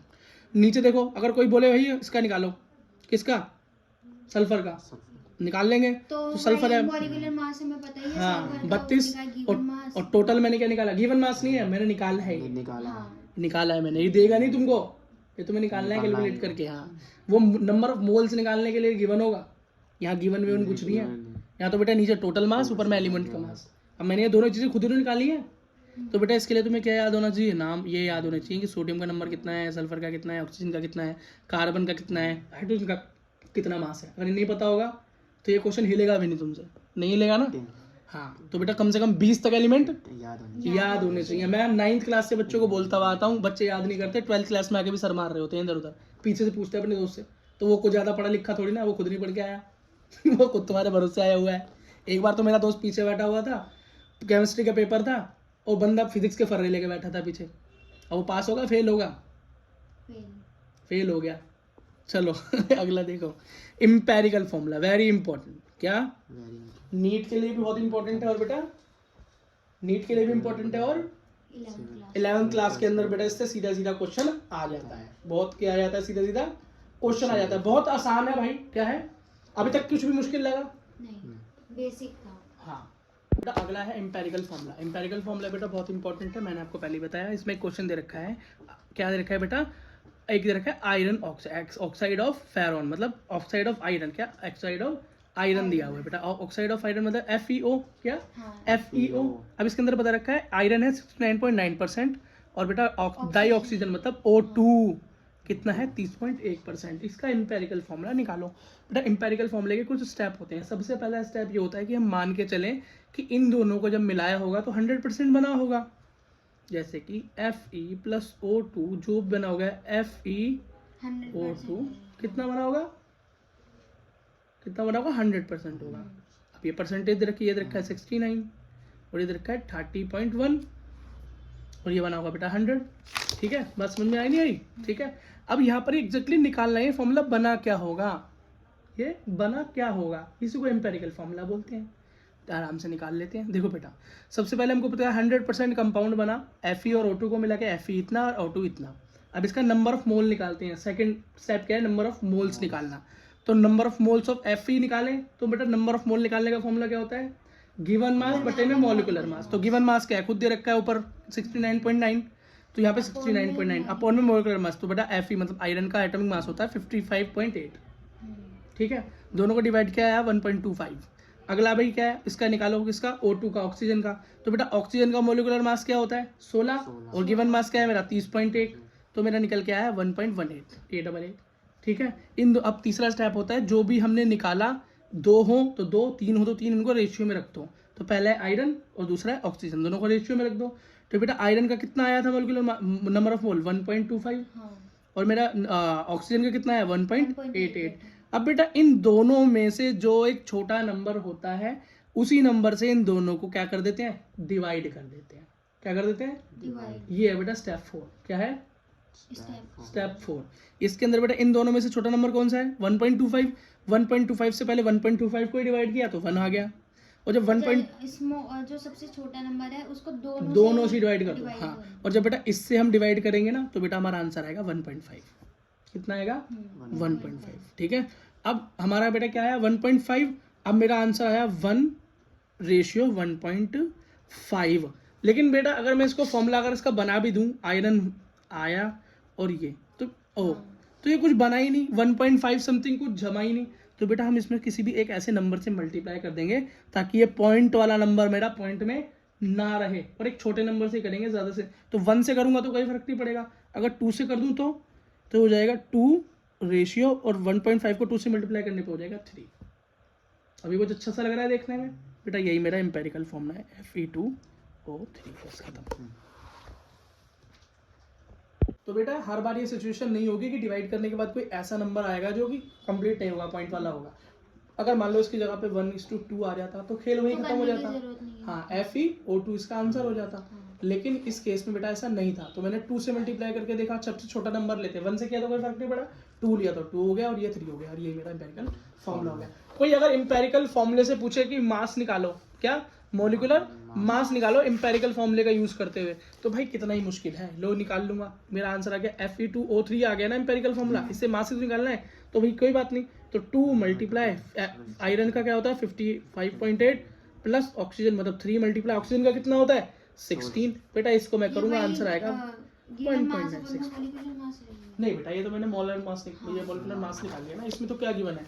कोई बोले एम्पेरिकल फॉर्मूले से मॉलिक्यूलर मास निकालना हो तो कैसे निकालोगे, ये तो बेटा हमको आता ही है ना, ये तो हम 9th 10th से करते हुए आए हैं, इसमें तो हमको कोई दिक्कत नहीं होनी चाहिए है ना। ठीक है, निकाल लोगे, ठीक है बेटा। अगला देखो बेटा, अगला क्या है स्टीचियोमेट्री। क्या स्टीचियोमेट्री बेटा, स्टीचियोमेट्री हम जो पढ़ के आए हैं 10th क्लास में पढ़ के आए हैं, इसका मतलब होता है संतुलन करना, बैलेंस करना। क्या, इक्वेशन को बैलेंस करना। जैसे कि मेरे पास एक इक्वेशन दे रखी, देखो Mg + O2 = MgO, लेकिन ये बैलेंस इक्वेशन नहीं है। क्यों बेटा, यहाँ पर सिंगल Mg, यहाँ भी सिंगल Mg, ठीक है, 2 लग जाएगा, हाँ, लेकिन यहाँ पर ऑक्सीजन 2 है और यहाँ पर ऑक्सीजन 1 है, तो बेटा काम नहीं बना ना। तो यहाँ पर हम क्या करेंगे, यहाँ पे बेटा 2 से मल्टीप्लाई किया और यहाँ भी 2 से बैलेंस हो गया। तो इसको बेटा इसी को हम स्टीचियोमेट्री बोलते हैं। क्या बोलते हैं? स्टीचियोमेट्री बोलते हैं। बात समझ में आ गई ना? हाँ, तो बेटा स्टीचियोमेट्री का मतलब क्या है? स्टीचियोमेट्री हमें क्या बताती है? तो स्टीचियोमेट्री मुझे यही तो बताती है, दो एटम ऑफ मैग्नीशियम और दो एटम ऑफ ऑक्सीजन मिलकर दो atom of MgO magnesium oxide बनाते हैं। यही तो बता रही है मेरे को ये इक्वेशन। तो बेटा इसी तरीके से स्टीचियोमेट्री को लिखना अगर तुमसे पूछा जाए तो। अब बेटा बड़ा ही इंपॉर्टेंट, अब तुम बोलोगे भैया हर बात को इंपॉर्टेंट बोल के कराए जा रहे हो, तो क्या करें, कुछ चीज़ें इंपॉर्टेंट होती हैं। तो बेटा एक चीज़ इंपॉर्टेंट, इसको बोलते हैं लिमिटिंग रिएजेंट। क्या बोलते हैं बेटा? Limiting reagent. बहुत नीट के हिसाब से बहुत ज़्यादा इंपॉर्टेंट है और पेपर में छोटे नंबर में आता है। किसमें? छोटे नंबर में पर आ जाता है। पर लिमिटिंग रिएजेंट वो होता है जब मान लो कोई रिएक्शन हो रही है, A और B प्लस हो रहे हैं, या मान लो तुम NaCl नमक बन रहा है, ठीक है, तो दो चीज़ों से सोडियम और क्लोरीन मिल गई तो नमक बनाएंगे। मान लो NaCl बना रहे हो तो सोडियम प्लस क्लोरीन मिलकर तो NaCl बनाएंगे ना। तो ये दोनों क्या हुआ अभी? रिएक्टेंट और ये हो गया प्रोडक्ट। बात समझ में आ गई? अगर भाई इस रिएक्शन को करते हुए जो पहले खत्म हो जाए, जो पहले खत्म हो जाए बेटा, उसी को लिमिटिंग रिएजेंट बोलते हैं। मान लो ये रिएक्शन होते होते सोडियम खत्म हो गई तो सोडियम मेरा क्या होगा? लिमिटिंग रिएजेंट होगा। क्या होगा? Limiting reagent. और अगर क्लोरीन खत्म हो जाती तो ये हो जाता। इजी है। जो बेटा केमिकल रिएक्शन के दौरान खत्म हो जाए, कंज्यूम हो जाए, वही लिमिटिंग रिएजेंट कहलाता है। मान लो कि भैया एक मैं रिएक्शन कर रहा हूँ A प्लस B जिससे मेरा बन रहा है C, प्रोडक्ट बन रहा है। अगर मैंने बोला कि भैया A जो है ना वो 10 ग्राम चाहिए और ये 20 ग्राम चाहिए, तब जाके मेरा क्या बनेगा? 30 ग्राम प्रोडक्ट बनेगा। या हो सकता है कई बार प्रोडक्ट बेटा कम ज़्यादा भी होता है, ज़रूरी नहीं है कि हम जितना मिलाएं उतना ही हमको मिले। बेटा कुछ जल भी तो जाता है, कुछ हीट भी तो हो जाता है। जैसे मान लो तुम 1 किलो पानी उबाल रहे हो, क्या तुम्हें उबालने के बाद 1 किलो पानी मिल जाएगा? नहीं मिलेगा। क्यों बेटा? बहुत सारा भाप भी तो बन जाएगा, वेपराइज नहीं हो जाएगा। समझ गए? ऐसे ही होता है। अगला देखो, तो 10 ग्राम और 20 ग्राम चाहिए था और 30 ग्राम मिलता। अब मुझे बेटा जिसने रिएक्शन करने के लिए मेरी मैडम थी, मैडम ने मुझे क्या क्या दिया? A तो दे दिया 12 ग्राम, कितना वो 8 ग्राम नहीं 12 ग्राम दे दिया, मान लो 12 ग्राम दे दिया A, और B दे दिया मुझे 15 ग्राम। कितना दे दिया? 15 ग्राम। तो बताओ पहले कौन खत्म होगा? जल्दी बताओ बेटा। A तो मेरे को लिमिट से ज्यादा दे दिया, वो तो 10 में मेरा काम हो जाता, और B मुझे 20 चाहिए था, वो मुझे कम दे दिया। मेरा B जल्दी खत्म होगा या नहीं होगा इस कम करते हुए? समझ में आया? क्यों भैया? कुछ करने के लिए बनाने के लिए कम दिया। हाँ, तो ये पहले खत्म हो जाएगा। तो इस वाली रिएक्शन में मेरा B लिमिटिंग रिएजेंट बन जाएगा। अब मान लो यही कंडीशन होती कि A और B को जमा करके C बन रहा होता, ठीक है। अब इसके अंदर जो A चाहिए था वो 10 ग्राम चाहिए था और B 20 ग्राम चाहिए था, वही सेम कंडीशन। लेकिन मेरी मैडम ने इस बार क्या किया? A तो 8 ही ग्राम दिया और B 20 ग्राम दे दिया। बताओ भाई पहले कौन सा खत्म होगा? अरे A खत्म होगा ना, 10 चाहिए था 8 ही दिया है, और ये 20 चाहिए था 20 ही दे दिया। तो A मेरा क्या हो जाएगा? लिमिटिंग रिएजेंट हो जाएगा। आसान है समझना। बच्चों के समझ नहीं आता, हॉस्पिटलाइज हो जाते हैं, ऑक्सीजन सिलेंडर लग जाते हैं उनके इसमें, कहते हैं पता नहीं क्या है भैया, क्या आ गया ये। देखो अब इसके अंदर क्या बोल रहे हैं कि भैया एक क्वेश्चन दिया हुआ है, एक रिलेशन दिया हुआ है A plus B2 is equals to AB2, ठीक है। इसने बोला है identify the limiting reagent if any in the following reaction mixture. तो कह रहा है इसके अंदर भैया लिमिटिंग रिएजेंट बताओ कौन है। तुम बोलोगे भैया कैसे बताऊं, ये तो बताओ A कितना है B कितना है, फिर बताऊंगा, ठीक है। अरे ऐसे कैसे बोल दिया बेटा, एक रिएक्शन हो रही है ये, इसमें कुछ क्वांटिटी तो बताने दो। इसमें मैंने क्वांटिटी बताई थी ना, पहली सिद्ध कर दिया तुमने, क्योंकि ये B2 है ना इसलिए। बेटा तो इसका मतलब क्या है, A जितना भी चाहिए होगा B2 चाहिए होंगे, तब जाके A B2 बनेगा। लेकिन अगर इस रिएक्शन में A कम दे रखा होगा तो भैया A होगा, और B कम दे रखा होगा तो B को। तो देखते हो क्वेश्चन क्या है। पहला क्वेश्चन दे रखा है 300 एटम A के और 200 एटम या 200 मॉलिक्यूल B के।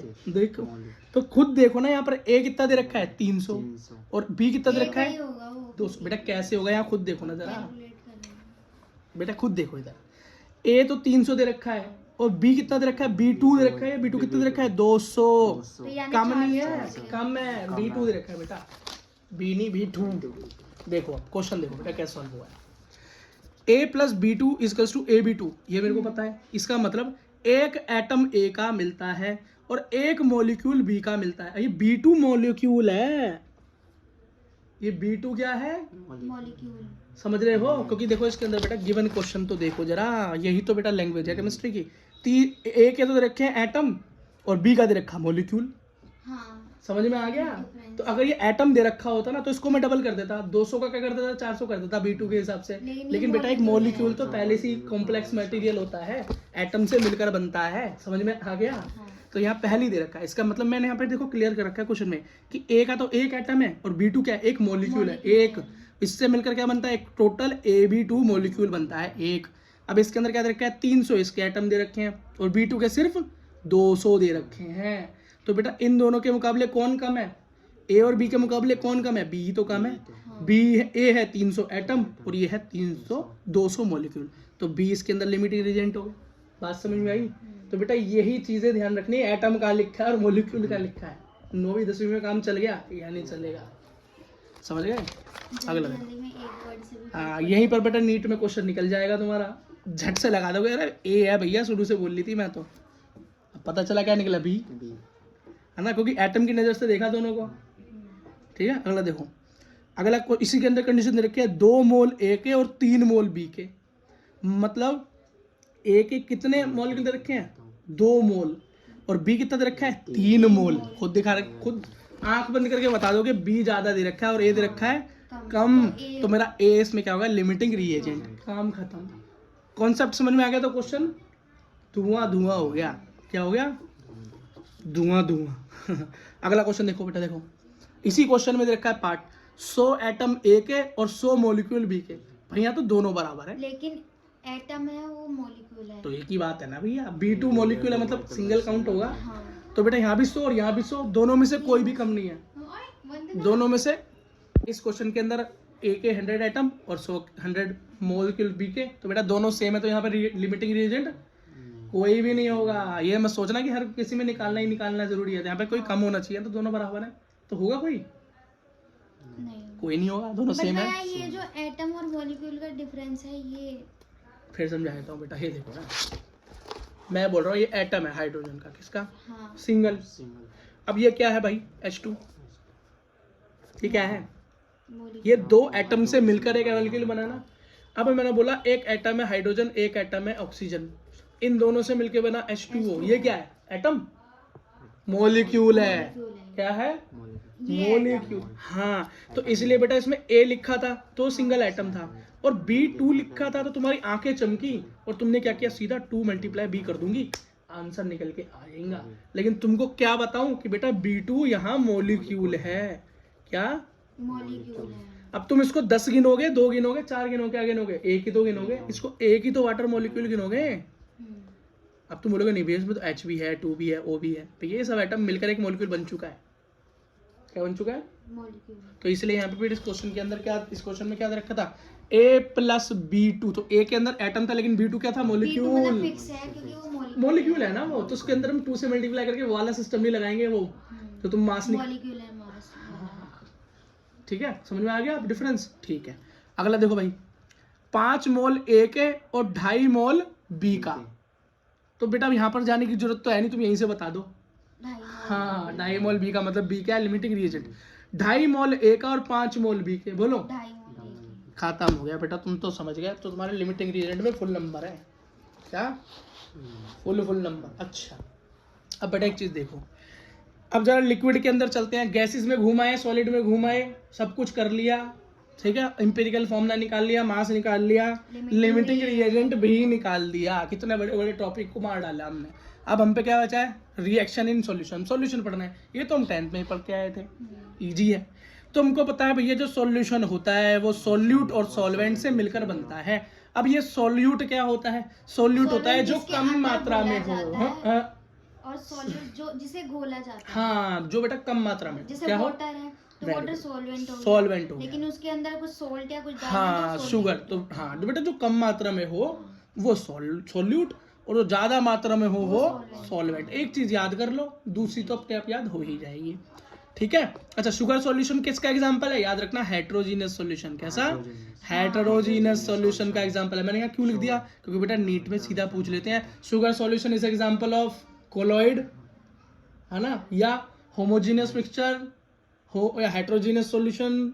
इस तरीके से बेटा 4 ऑप्शन आते हैं, तो तुमको शुगर को याद रखना। मैंने शुरू में कोलॉइड का भैया कैसे पता चलेगा, उसमें तो लाइट पास होती है ना। बेटा कोलॉइड का मैं बताता हूँ। कोलॉइड बेटा वो होते हैं जिसके अंदर जो पार्टिकल्स होते हैं, एक तो उनको बेटा आप अपनी सीधी आंखों से देख नहीं पाते हो, दूसरी बात क्या होता है वो कोलॉइड बेटा नीचे जाके बैठ जाते हैं। हाँ ठीक है, नीचे जाके बैठ जाते हैं, रेस्ट भी कर जाते हैं। ठीक है, दूध भी क्या है, कोलॉइड है, कोलॉइड है ना। अगला देखो, तो बेटा इसी के अंदर मास और वेट परसेंटेज निकालनी हो, इसके अंदर इस सॉल्यूशन के अंदर की सॉल्यूट कितना परसेंट है मास में या वॉल्यूम में, या सॉल्वेंट कितना परसेंट है, ये निकालने को आ जाए तो उसी को बेटा हम क्या बोलते हैं, मास परसेंटेज या वेट परसेंटेज बोलते हैं। बहुत आसान है, परसेंटेज की जहां भी बात हो 100 से करेंगे मल्टीप्लाई। ठीक है, जो भी पूछ रखा होगा उसको ऊपर और नीचे टोटल मिक्सचर। इजी बेटा, फॉर्मूले वही है, बस चीज बदल रही है। परसेंटेज वो हाँ। ठीक, अब बेटा इसके अंदर क्या रखा है, a simple drinking water was found to be contaminated with chloroform. एक पानी में क्लोरोफॉर्म मिला दिया। क्लोरोफॉर्म क्या होता है, जिसको रुमाल में लगा के सुंघा के बेहोश कर देते हैं ना। बेटा याद रखना, क्लोरोफॉर्म लगा के बेहोश होने में भी 3-4 मिनट लगते हैं। वो पिक्चरों में होता है, सुनते बेहोश, कुछ नहीं होगा, मारेगा बहुत कुछ तुम्हें। देखो अगला, इसका फॉर्मूला क्या होता है, CHCl3। क्या होता है, suppose to be carcinogenic in matter. Carcinogenic का मतलब होता है बेटा जो कैंसर भी कर दे, मतलब खतरनाक है भाई, क्लोरोफॉर्म खतरनाक होता है in nature. The level of contamination वाद 15 ppm। अब इसका मतलब क्या है, इसका मतलब है पानी के अंदर किसी ने क्लोरोफॉर्म मिला दिया, इसका मतलब क्लोरोफॉर्म ने पानी को प्रदूषित कर दिया, है ना। और ये ppm क्या है भाई, इसका मतलब होता है पार्ट पर मिलियन। क्या, पार्ट पर मिलियन। ये बेटा आपको ना दवाई वगैरह में भी लिखा हुआ मिलेगा। उसका मतलब क्या दिखा रखा है कि हर मिलियन पार्ट में 15 पार्ट किसके घुस गए, क्लोरोफॉर्म के। मतलब million part of water molecule में, हर मिलियन पे, मिलियन कितना होता है, 10 लाख, हर 10 लाख मॉलिक्यूल्स में 15 मॉलिक्यूल किसके हैं, क्लोरोफॉर्म के। तो ये जैसे जैसे बढ़ता जाएगा ppm उतनी मात्रा बढ़ती जाएगी। यही ppm का मतलब समझा रहा हूँ तुम्हें, और कुछ नहीं है। बाय मास का मतलब है वेट में नाप रहे हैं, किसमें नाप रहे हैं, वेट में नाप रहे हैं, वजन में नाप रहे हैं। बाहर में जाओ, ठीक है। तो क्या पूछ रहा है, express in the percentage by mass. Percentage में बताओ भैया, पानी में कितना क्लोरोफिल मिल गया, क्या पानी में कितना हाँ क्लोरोफिल बोल रहा हूँ, क्लोरोफॉर्म मिल गया। देखा, गिवन मास ऑफ क्लोरोफॉर्म कितना दे रखा है, 15 खुद दे रखा है। ठीक है, अच्छा अगला देखो, chloroform CHCl in water, ppm part पर मिलियन। भैया मिलियन होता है 10 की पावर 6। कितना होता है भाई, 10 की पावर 6, याद रखना। ठीक है, क्यों भाई, लाख पे कितनी जीरो लगती हैं, 5, और 10 लाख पे कितनी लगेंगी, 10 लाख पे 6। तो इसलिए बेटा 10 के आगे 6 जीरो लगाने से अच्छा 10 के ऊपर 6 पावर लगा दी ना। तो जिन बच्चों को नहीं पता ये कैसे आया, मैंने समझा दिया। तो भाई पर मिलियन बोल रहा है ना, तो बोल रहा है 15 पार्ट पर मिलियन। 15 हमें गिवन था, 15 हमें गिवन था, और मिलियन भी गिवन ही है। अब मिलियन तो जिस बच्चे को नहीं पता वो उसको खेल जाएगा, और जो बेटा जानता है वो क्वेश्चन को खेल जाएगा। हाँ ठीक है, अच्छा अब उसको परसेंटेज में मास निकाल लो, तो 1.5 10 की पावर ये 3 ये निकल कर आ गया तुम्हारा परसेंटेज। बात समझ में आई, जिसे नहीं आई भैया देख लो मैंने क्या बोला है। ये होता है इकाई, दाई, सैकड़ा, हजार, 10,000, लाख, और ये हो गया 10 लाख। समझ रहे कितनी जीरो आ गई 10 लाख में, 6। तो अगर उसको 10 की पावर 6 लिख दूं तो कोई दिक्कत तो नहीं है ना। हाँ, अब ये कटा कैसे ये भी ना समझ में आया तो ये बता देता हूँ। ये देखो, तो 15/10 की पावर 6 मल्टीप्लाई 100 हो गया। तो 100 का मतलब क्या है भाई, 100 का मतलब क्या है, 10 की पावर 6, तो 100 को लिख सकता हूँ 10 की पावर 2 से गया किस पर, 3 पे, तो 4 बचेगा। हाँ, अब ये बचा बेटा 4, मतलब 2 चले गए तो बचा 4। अब ऊपर ले आऊं, इसको ऊपर ले जाऊं तो क्या, 15 × 10 की पावर -4 लिख सकता हूँ, या 1.5 × 10 की पावर -3 लिख सकता हूँ। ऐसा क्यों किया मैंने, S4 को 3 क्यों लिख दिया, अरे भैया यहाँ पे 10 को इसमें कर दिया ना, हाँ 10 को शिफ्ट कर दिया ना। इसको मैं अगर समझ नहीं आ रहा फिर देखो, पॉइंट हटाऊंगा 1 नीचे जाएगा 0 आ जाएगा 10, यहाँ नीचे है तो पावर 1 ऊपर जाके माइनस प्लस हो जाएगी तो क्या हो जाएगा 15 × 10 की पावर फिर से 4 हो गया। भाई ये है सिंपल मैथमेटिक्स, 9th क्लास में थी ये। जिसने 9th क्लास में ध्यान नहीं दिया आप दे लो, कोई दिक्कत नहीं। ठीक, अगला देखो भाई, मोल फ्रैक्शन क्या है, क्या बेटा मोल फ्रैक्शन क्या है। तो भैया इसका मतलब होता है कोई सॉल्यूट, कोई सॉल्वेंट किस किस फ्रैक्शन में जुड़ा हुआ है, किस किस फ्रैक्शन में जुड़ा हुआ है एक सॉल्यूशन के अंदर, वही है मोल फ्रैक्शन। समझ नहीं आया? क्वेश्चन करते हैं। मान लो एक सॉल्यूट है ए और सॉल्वेंट है बी, क्या है? हाँ, अब कहीं पर जब Na लिखा हुआ है ना, तो N का मतलब समझ जाना, एवोगैड्रो वाला है ये, Na नंबर ऑफ मॉलिक्यूल। हाँ, तो मोल फ्रैक्शन कैसे निकालोगे? मोल फ्रैक्शन मान लो कुछ ने बोला भाई सॉल्यूट का निकाल के दिखा कि टोटल मोल में सॉल्यूट के कितने मोल हैं, तो कोई बात नहीं भैया, जिसके पूछ रहा ऊपर और टोटल के नीचे। तो देखो ना, सॉल्यूट के मोल ऊपर और टोटल के नीचे, सब वही तो दिखाई दे रहा है तुम्हें अभी तक। टोटल टोटल नीचे करते जाओ, जो पूछे वो। प्लस सॉल्वेंट दोनों है। हाँ, तो टोटल कैसे निकालोगे? टोटल कैसे निकालोगे? बस नंबर ऑफ मोल इसके और टोटल नंबर ऑफ मोल निकाला, फ्रैक्शन आ जाएगी। और कोई सॉल्वेंट के पूछे तो कोई बात नहीं भैया, ऊपर सॉल्वेंट लिख देंगे हम, क्या सॉल्वेंट लिख देंगे। बस यहाँ पे मैंने थोड़ी गलती कर दी, NB हो गया यहाँ पे, ठीक है। अब बेटा सबसे इंपॉर्टेंट टॉपिक आने वाला है। बेटा हम इस चैप्टर के लास्ट में आ चुके हैं, लेकिन महा इंपॉर्टेंट पॉइंट्स भी हैं। अब तुम बोलोगे भैया फिर इंपॉर्टेंट, तो बेटा ये ऐसा वाला इंपॉर्टेंट है जिससे क्वेश्चन जरूर ही आएगा। वो तो ऐसे थे कि आता है, इंपॉर्टेंट है, लेकिन ये तो ऐसा है कि क्वेश्चन आ गया, समझ लो, आज ही बोल रहा हूँ, आ गया, क्या आ गया, क्वेश्चन मिलना ही मिलना है। ठीक है बेटा। क्यों भैया, ऐसा क्या है इसमें? तो इसका नाम है मोलैरिटी। क्या नाम है? है ना। और बेटा इसके अगला टॉपिक है मोलैलिटी। तो बोलोगे भैया पहले एक ही समझा लो, पर मैं इसलिए समझा रहा हूँ कि आगे जाके ना घबराना मत, क्या आ गया ये मोलैलिटी और ये मोलैरिटी। बेटा दोनों के अंदर थोड़ा सा ही डिफरेंस है, बाकी ये क्या है, एक दूसरे की बहन भाई है। क्या है? बहन भाई हैं एक दूसरे के, लेकिन बस थोड़ा सा डिफरेंस है। क्या है वो थोड़ा सा डिफरेंस, वो देखते हैं। बेटा बात याद रखना, लिक्विड की हो रही थी, सॉल्यूशन की हो रही थी, तो वो भी इसमें भी वही है, इसमें भी वही है, ठीक है। अब थोड़ा सा देखते हैं इसमें है क्या। Number of mole of solute in litre of the solution, ठीक। नंबर ऑफ मोल्स सॉल्यूट के अपॉन में सॉल्यूशन इन लीटर। देखो मतलब सेम फॉर्मूला जो भी पीछे करके आए थे हम, number of solute in litre. हाँ यही तो है बेटा मोलैरिटी। अब समझाता हूँ, देखो अब नीचे मैं वॉल्यूम ऑफ सॉल्यूशन बोलूँ तो मतलब टोटल सॉल्यूट प्लस सॉल्वेंट की तो बात हो रही है, तो मैंने टोटल लिख दिया। ऊपर number of molecules, number of moles of solute होता है। क्या होता है? सॉल्यूट, हमेशा याद रखना सॉल्यूट। और नीचे क्या होगा बेटा? सॉल्यूशन लीटर में, सॉल्यूशन लीटर में। यही कंडीशन मिलेगी हमेशा। जब ये कंडीशन मिले, लीटर में होगा, लेकिन सॉल्यूट तो नहीं होगा ना लीटर में। बेटा लीटर में ही होगा ना, वो कैसे होगा? मोल्स में होगा, मोल्स की कंडीशन भी दे रखा है ना, नंबर ऑफ मोल्स दे रखे हैं, ठीक है। सॉल्यूट तो थोड़ा मतलब जैसे क्यों नहीं हो सकता? पानी में कलर मिला दूं क्या होगा? पानी वाला कलर पानी में मिला दूं तो नहीं होता। चीनी को पहले से लिक्विड करके घोल दूं तो पानी में, तो उस कंडीशन में होगा। तो ये कंडीशन ही है ना बेटा स्पेशल। ये मैंने कब बोला कि हर कंडीशन में लगेगा फॉर्मूला? ये स्पेशल कंडीशन बनाई गई है ना केमिस्ट्री में, सोच सोच के, ऐसा होगा तो क्या होगा, ऐसा होगा तो क्या होगा, तो बस वही है बेटा, समझ गए। अच्छा अगला देखो बेटा, इसको बेटा दोबारा समझते हैं फॉर्मूले को। अभी हमने पीछे एक फॉर्मूला समझा था मोल फ्रैक्शन का। किसका? Mole fraction. तो मोल फ्रैक्शन का मतलब था टोटल मोल नीचे, मतलब सॉल्यूशन के मोल, सॉल्वेंट प्लस सॉल्यूट, और अपॉन में जिसका भी पूछा जाए, सॉल्यूट का पूछा जाए तो सॉल्यूट के मोल, और सॉल्वेंट का पूछा जाए तो सॉल्वेंट का मोल रख दो। बेटा इस वाले क्वेश्चन के अंदर क्या करते हैं हम, इस वाले क्वेश्चन के अंदर हमको दे रखा होता है मोलैरिटी निकालने के लिए, इसको बोलते हैं कैपिटल एम। क्या बोलते हैं? Capital M. याद रखना, कैपिटल एम से डिनोट करते हैं मोलैरिटी को। और इसके अंदर हम क्या निकालते हैं? ऊपर होता है हमारा सॉल्यूट का, क्या होता है? Number of mole of solute. क्या? Number of mole of solute. और नीचे बेटा टोटल सॉल्यूशन होता है, लेकिन उसका क्या होता है नीचे? वॉल्यूम इन लीटर्स। वॉल्यूम तो बेटा लीटर में ही होता है ना, क्योंकि वॉल्यूम इन लीटर या वॉल्यूम मान लो बेटा, ये फॉर्मूला है, इसे याद कर लो। अच्छा इसका एक क्वेश्चन कर लेते हैं थोड़ा सा मजेदार वाला।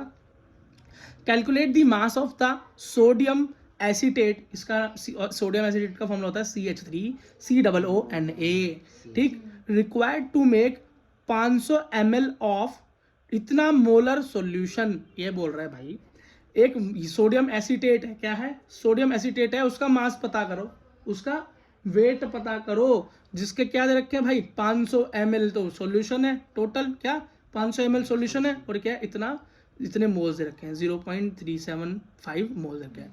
Molar mass of sodium acetate इतना ग्राम। पहले ही कैलकुलेट करके दे दिया भाई तुम्हें, तुम्हारा काम बचा दिया। नहीं तो तुम क्या कर रहे होते? इसको जोड़ जोड़ के लिख रहे होते ना, इसका कैसे कैलकुलेट करते हैं, सी का कितना होता है 12 हाँ, प्लस 3 molecular मल्टीप्लाई 1, mass हाँ ऐसे। ऐसे ही तो निकालते हैं। तो पहले ही दे दिया, क्वेश्चन आसान कर दिया, ठीक है।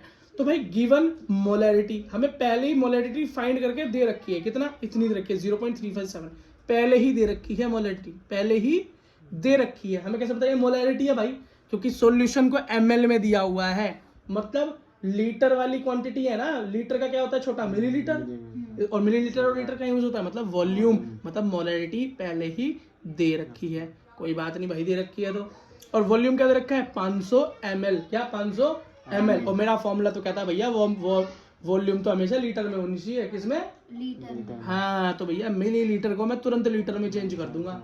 क्यों क्यों बोलो, 1 लीटर में कितने मिलीलीटर होते हैं, 1000। हाँ तो बेटा ml को लीटर में चेंज करने के लिए 1000 से डिवाइड करेंगे, डिवाइड। जब बेटे छोटी यूनिट को बड़ा बनाते हैं तो डिवाइड करते हैं, हाँ, और जब अब बड़ी को छोटी करते हैं तो मल्टीप्लाई का काम होता है, ठीक है। अगला देखो, number of mole of sodium acetate. अब बेटा मोल फॉर्मूला क्या है, mole is equals to number of mole of solute बटे में वॉल्यूम, ठीक है। अब बेटा इस केस के अंदर सब कुछ दे रखा है, नंबर ऑफ मोल फाइंड करने हैं, सब कुछ, वॉल्यूम भी दे रखा वो तो है फिर और होता मोलैरिटी भी दे exchange रखा हो है, गया, तो मैंने इस फॉर्मूले को ऐसे लिख उसी दिया, में से बना दिया। ऐसे लिख दिया। अब बेटा जो गिवन था दोनों को सामने लिख दिया और वैसे नंबर ऑफ calculation मोल कर दिया। फाइंड आउट हो गया, नंबर ऑफ मोल, हाँ।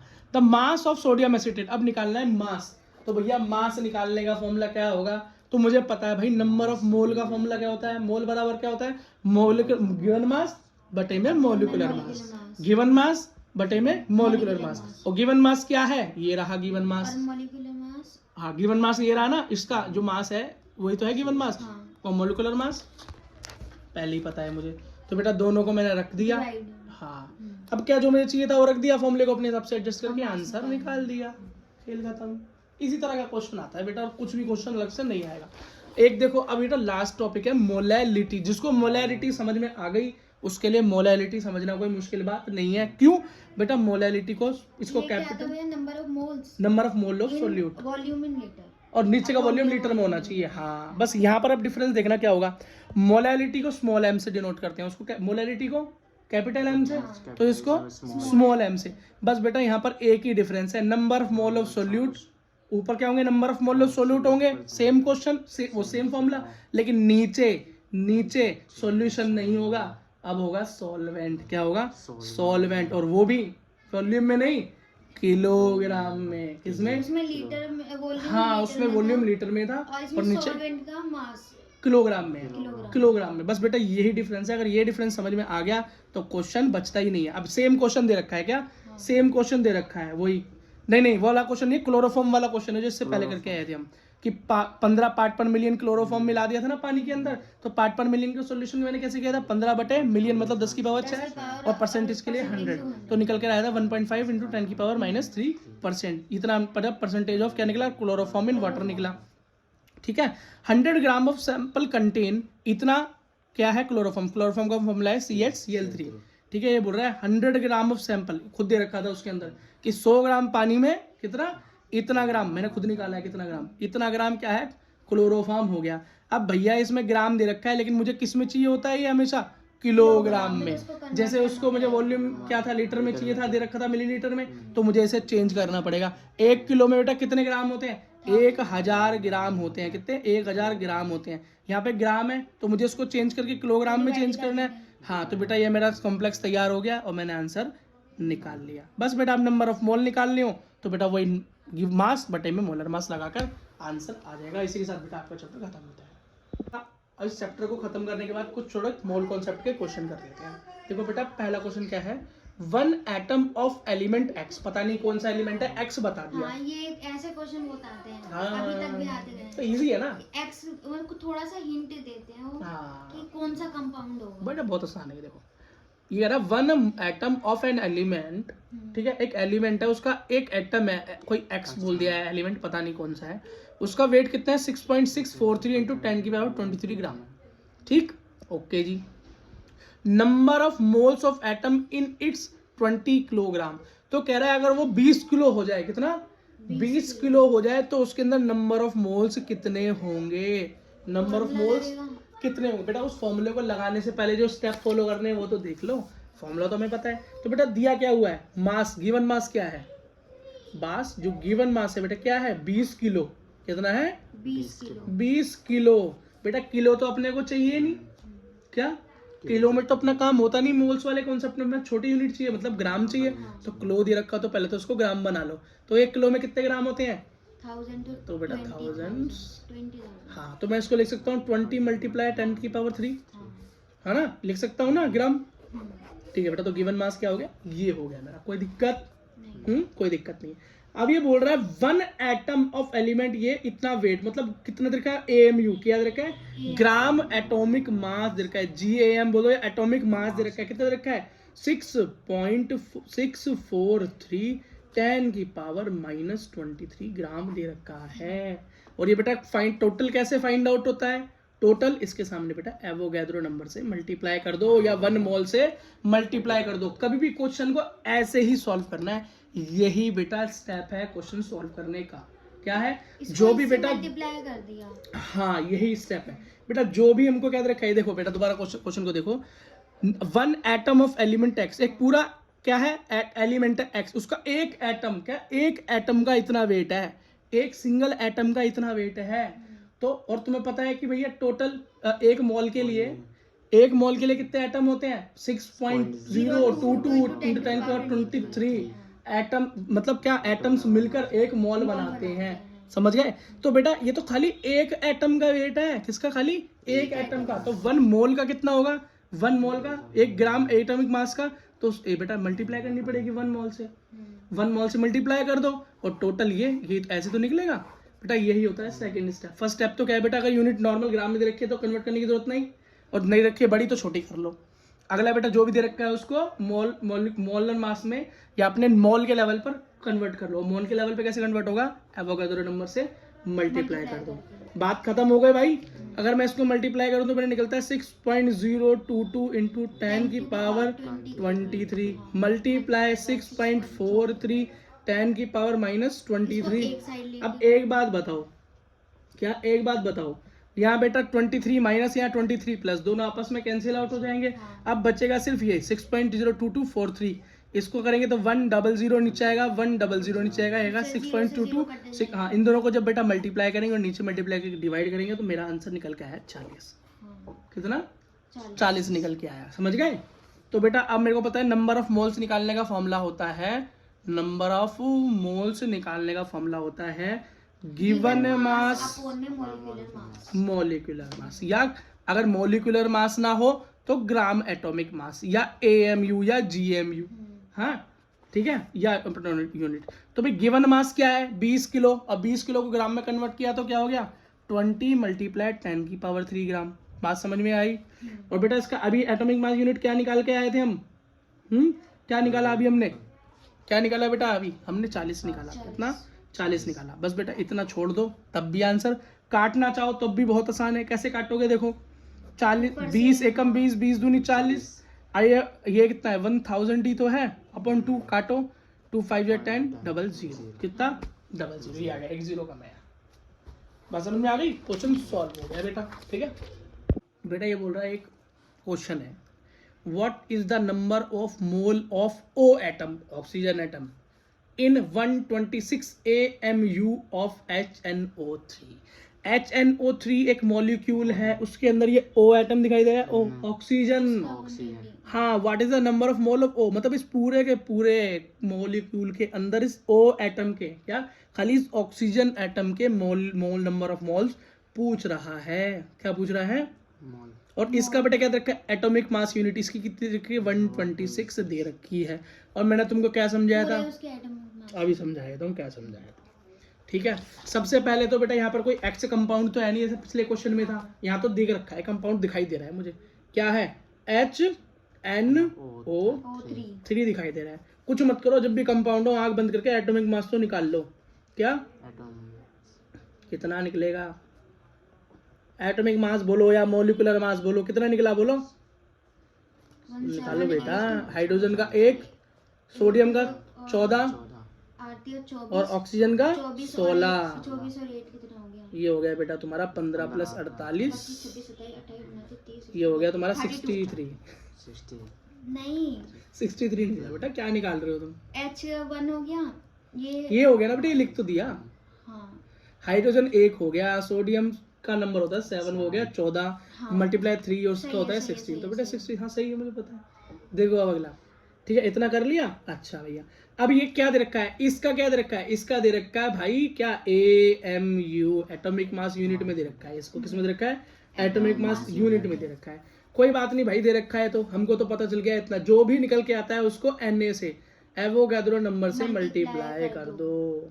क्या कर दो, मल्टीप्लाई कर दो। अभी 63 कैसे आया, समझ में आ गया ना? ठीक है बेटा, अगला देखो, number of moles of HNO3। सबसे पहले तो बेटा एक बात बताओ, इस क्वेश्चन के अंदर मैं इसके मोल्स तो तब निकालूंगा ना जब इस पूरे के पता होंगे। इस पूरे का तो नंबर ऑफ मोल निकाल लूं, फिर ओ के भी निकाल लूंगा। क्यों, जब ओ के निकालने बैठूंगा तो number of mole of O निकालने के लिए मुझे total number of mole HNO3 का टोटल भी तो पता होना चाहिए। तो पहले टोटल ही निकाल लूं इसका। हर क्वेश्चन के अंदर अपॉन में क्या होता है, टोटल। तो टोटल क्या है, HNO3 का ही निकाल ले भैया, नंबर ऑफ मोल। HNO3 के नंबर ऑफ मोल छोटा है, मतलब नंबर ऑफ मोल निकालने का फॉर्मूला क्या है भाई, बोलो। गिवन मास अपॉन में मॉलिक्यूलर मास। Very good. तो गिवन मास क्या है, 126 AMU, और बेटा एक AMU किसके बराबर होता है, 1.66 इंटू 10 की पावर -24 ग्राम के बराबर होता है गिवन मास। ये हो गया बेटा गिवन मास।